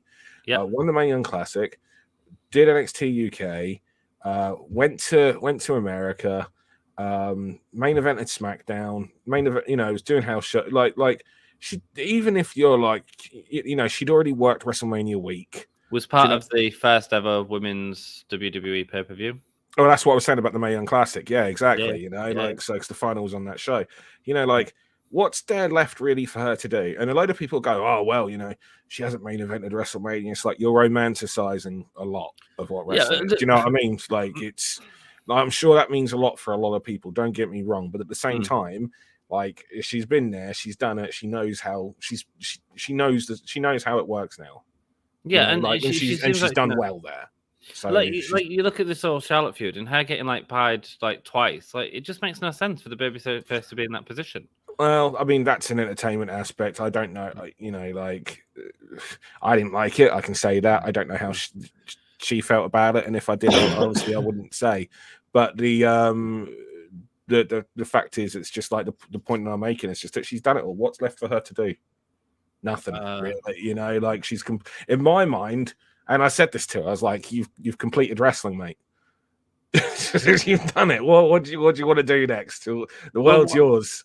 Whatever she wants to do, but she needs to be in a place that'll give her the freedom to do that.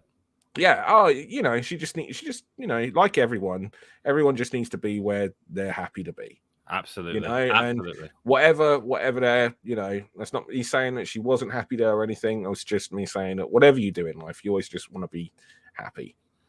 Yeah. So yeah.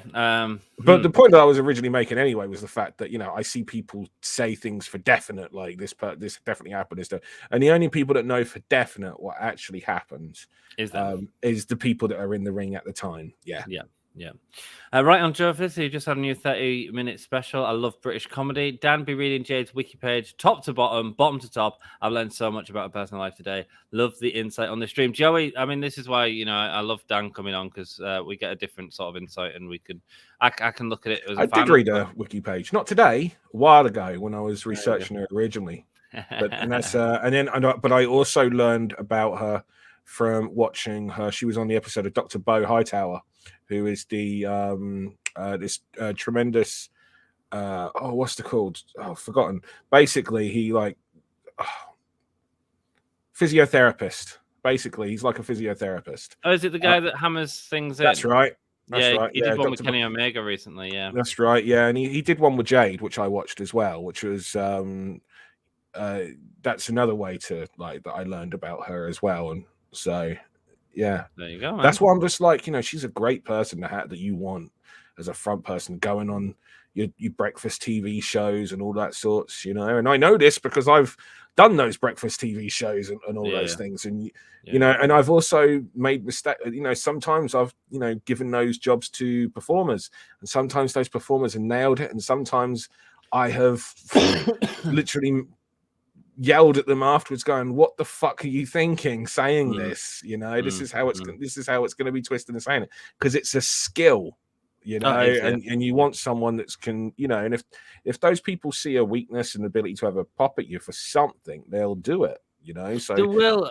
That's one of the things that I was talking to Sassy about earlier, about interviews and stuff. It's not because she was talking about how much she enjoys Renee Paquette, and I was like, that's because people feel comfortable with her, and it's very difficult for any interviewer to go in and let people be comfortable with them, relate to them, have an actual conversation, because I don't know the person, they don't know me necessarily, It's a really difficult sort of thing, and I can understand why people would be cautious and why they'd feel safe around people like Van Lee or Renee Paquette, because they have the exposure, and we've seen a lot of it already, and they've seen it. So I think Renee is outstanding. Amazing. But I think the other thing is, it's like when you watch the guy that does Hot Ones, yes, he's great. Yeah, he is tremendous. Yeah, Sean something, I forget it, but he's outstanding. He is. And people hate on the guy, but Joe Rogan, outstanding.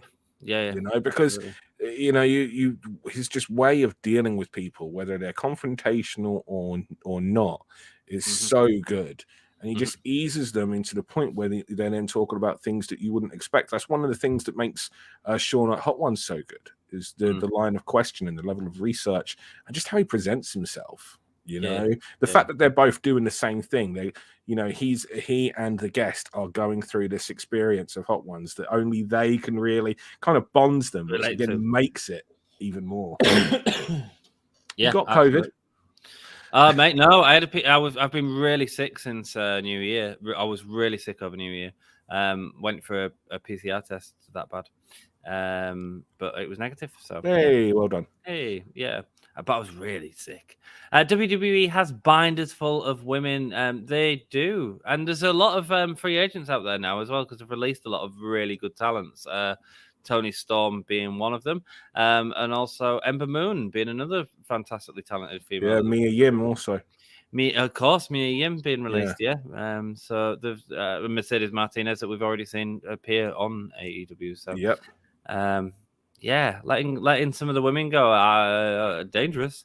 Considering for the first few years, Dan, that was always one of the from a reviewer's perspective, that was always one of the slights on AEW, that the women's division wasn't as padded as the men's division. But it's well, people were really hard on them, because people got to remember that AEW were a baby when the pandemic came around.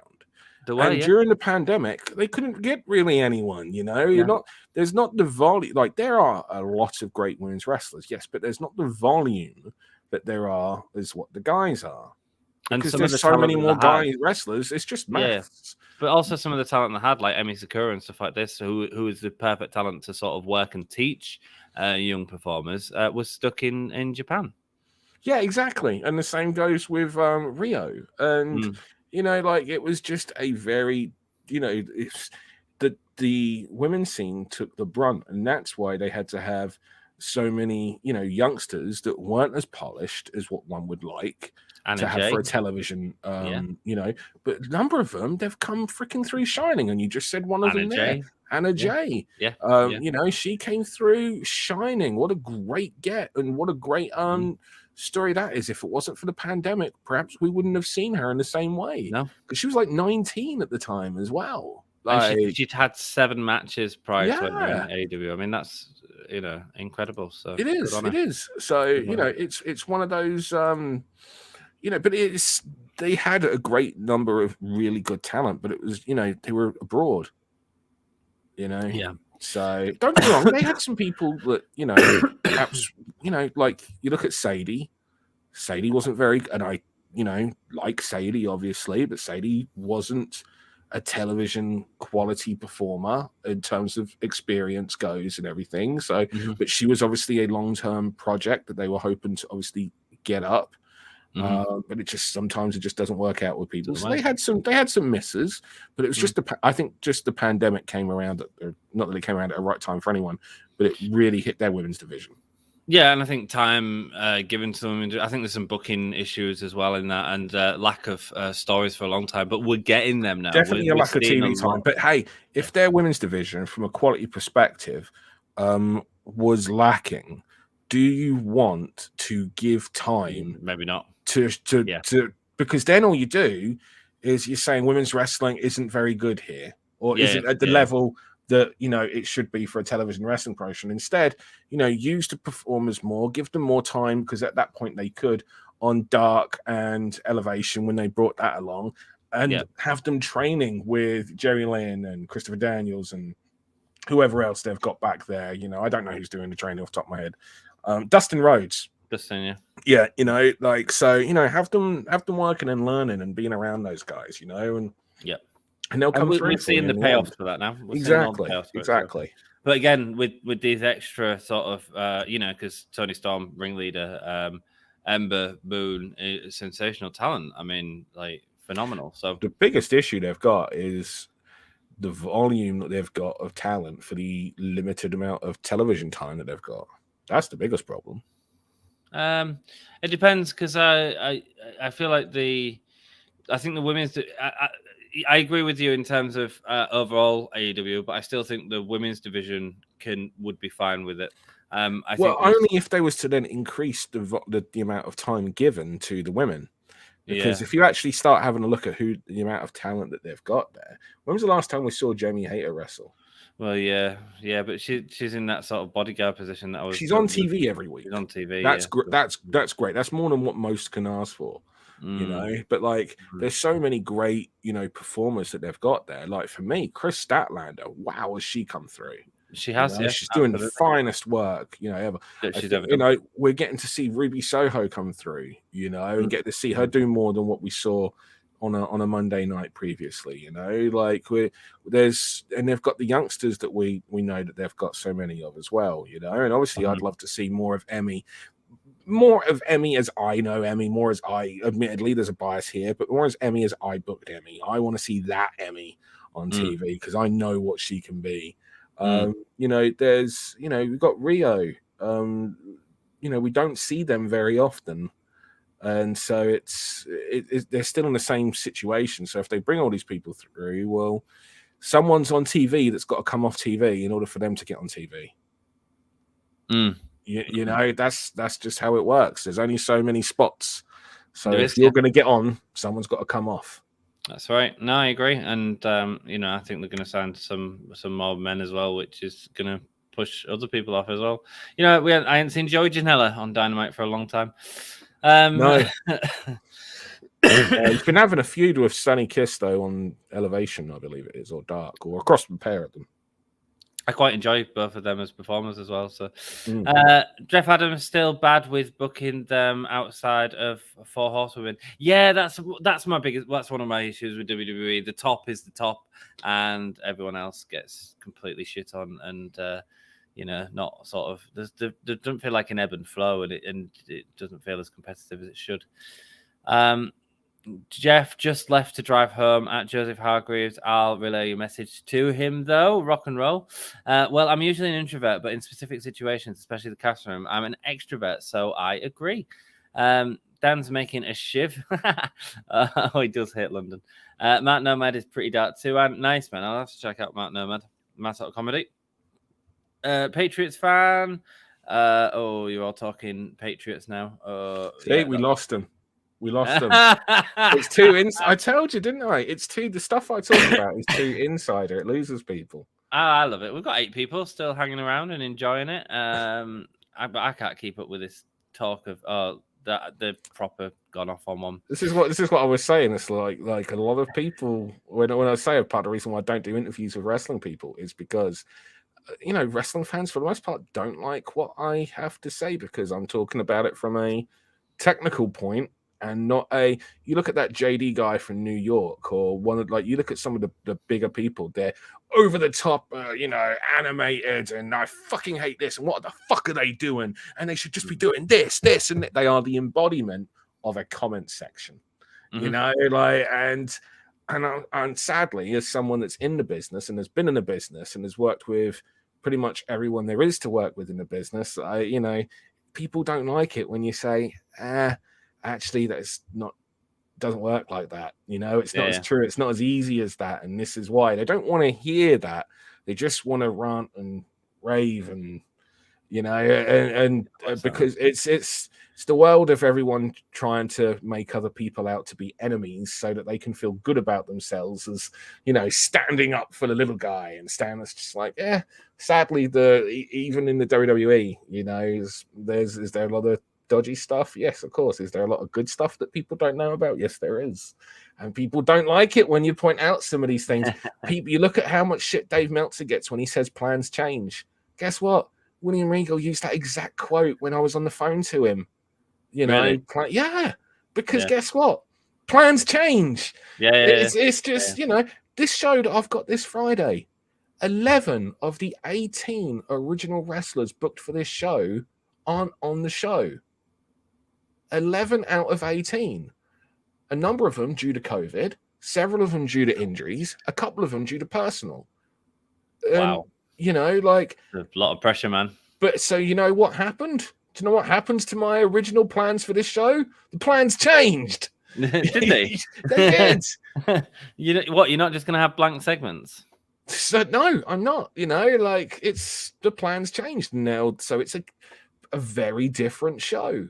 Get Bonnie it's gone Knockers through 3 main events. Bonnie Knockers. This is the 3rd main event of this show on Friday. Jesus. Well, Dan, I know you're a busy dude. I'm gonna call it a night here because I need to get to bed. I'm at work tomorrow.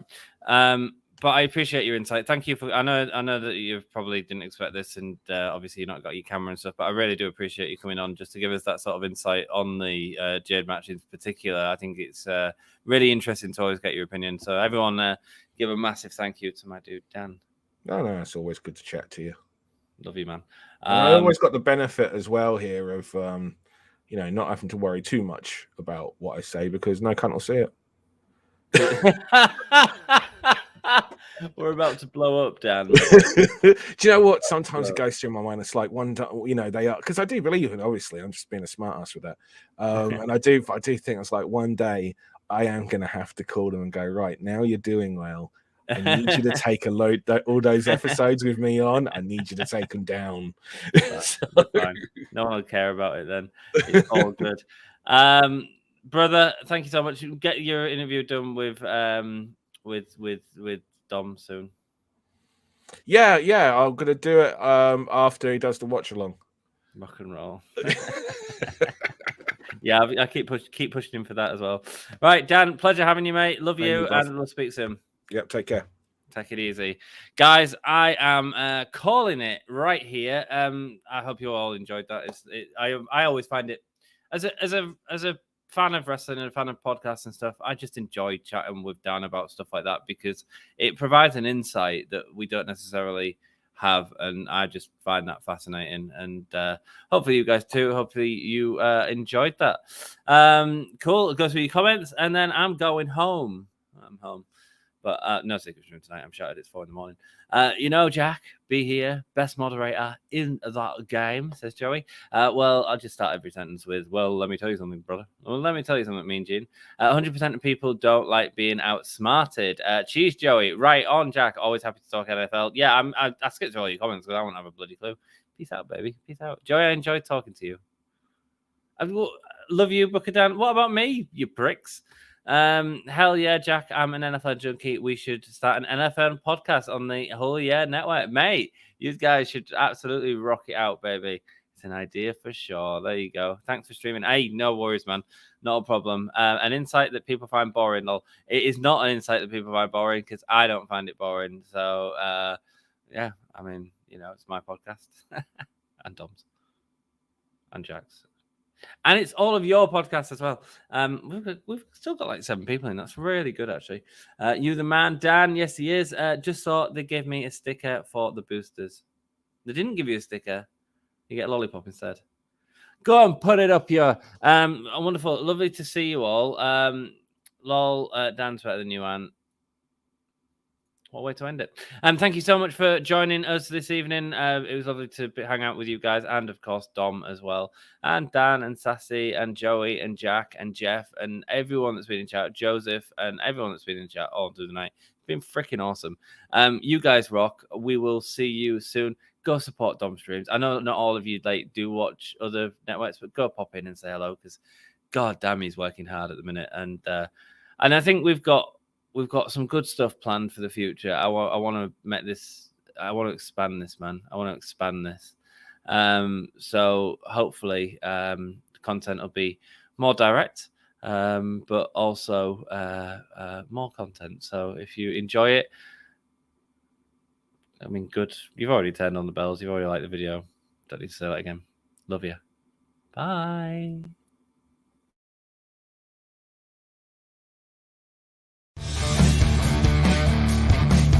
Hello, welcome, and give me a hell yeah. Give me a whole yeah. Give me a whole yeah. From the Spanish God, Sammy Guevara. Cheers to everyone watching in Yorkshire and beyond. I hope you guys have a great day from the Spanish God. Shout out to Dom. Shout out to Anthony. You guys are smart because you're fans of me.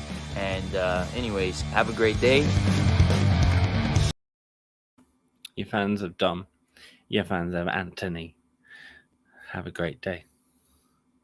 I went to see Spider-Man Far From Home the other day. That was really good. Really enjoyed that film. God, you've got to... I went to watch it with the kids, though, and like they don't really watch movies. They watch like snippets of stuff on YouTube and stuff. I don't think they got like all the other stuff that was going into that movie. You've got to watch like 10 films to like have the sort of full knowledge of it all. But I loved it. I mean, I'm a massive Spider-Man geek anyway. And I tell you what I really enjoyed about it. The little character design changes that they made. Stuff like putting Green Goblin out of that Power Ranger suit and putting it, well, he was still in the Power Ranger suit. He had a hoodie on. He had a hoodie on that got more and more trash during the movie. Beautiful. Electro just giving him that sort of charge that created a mask on his face. Beautiful. Loved it. Still didn't like the design of Blizzard. Hey ho. Alfred Molina looked. I love the interactions between Alfred Molina and William Dafoe. Man, it's cool. It's cool. It's cool. Didn't do the whole yeah thing. That's why I come back on 5, 4, 3, 2, 1. Oh yeah!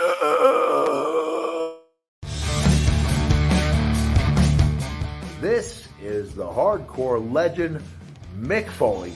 Well, hello and welcome to Give Me a Oh Yeah. I hope everyone there, right there in Yorkshire, is having a nice day. Bang, bang. Have a nice day. Yeah.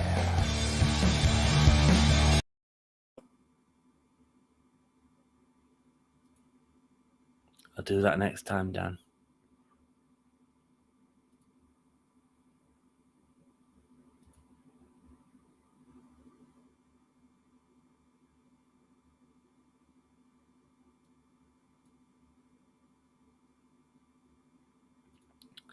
I'll do that next time with you, Dan.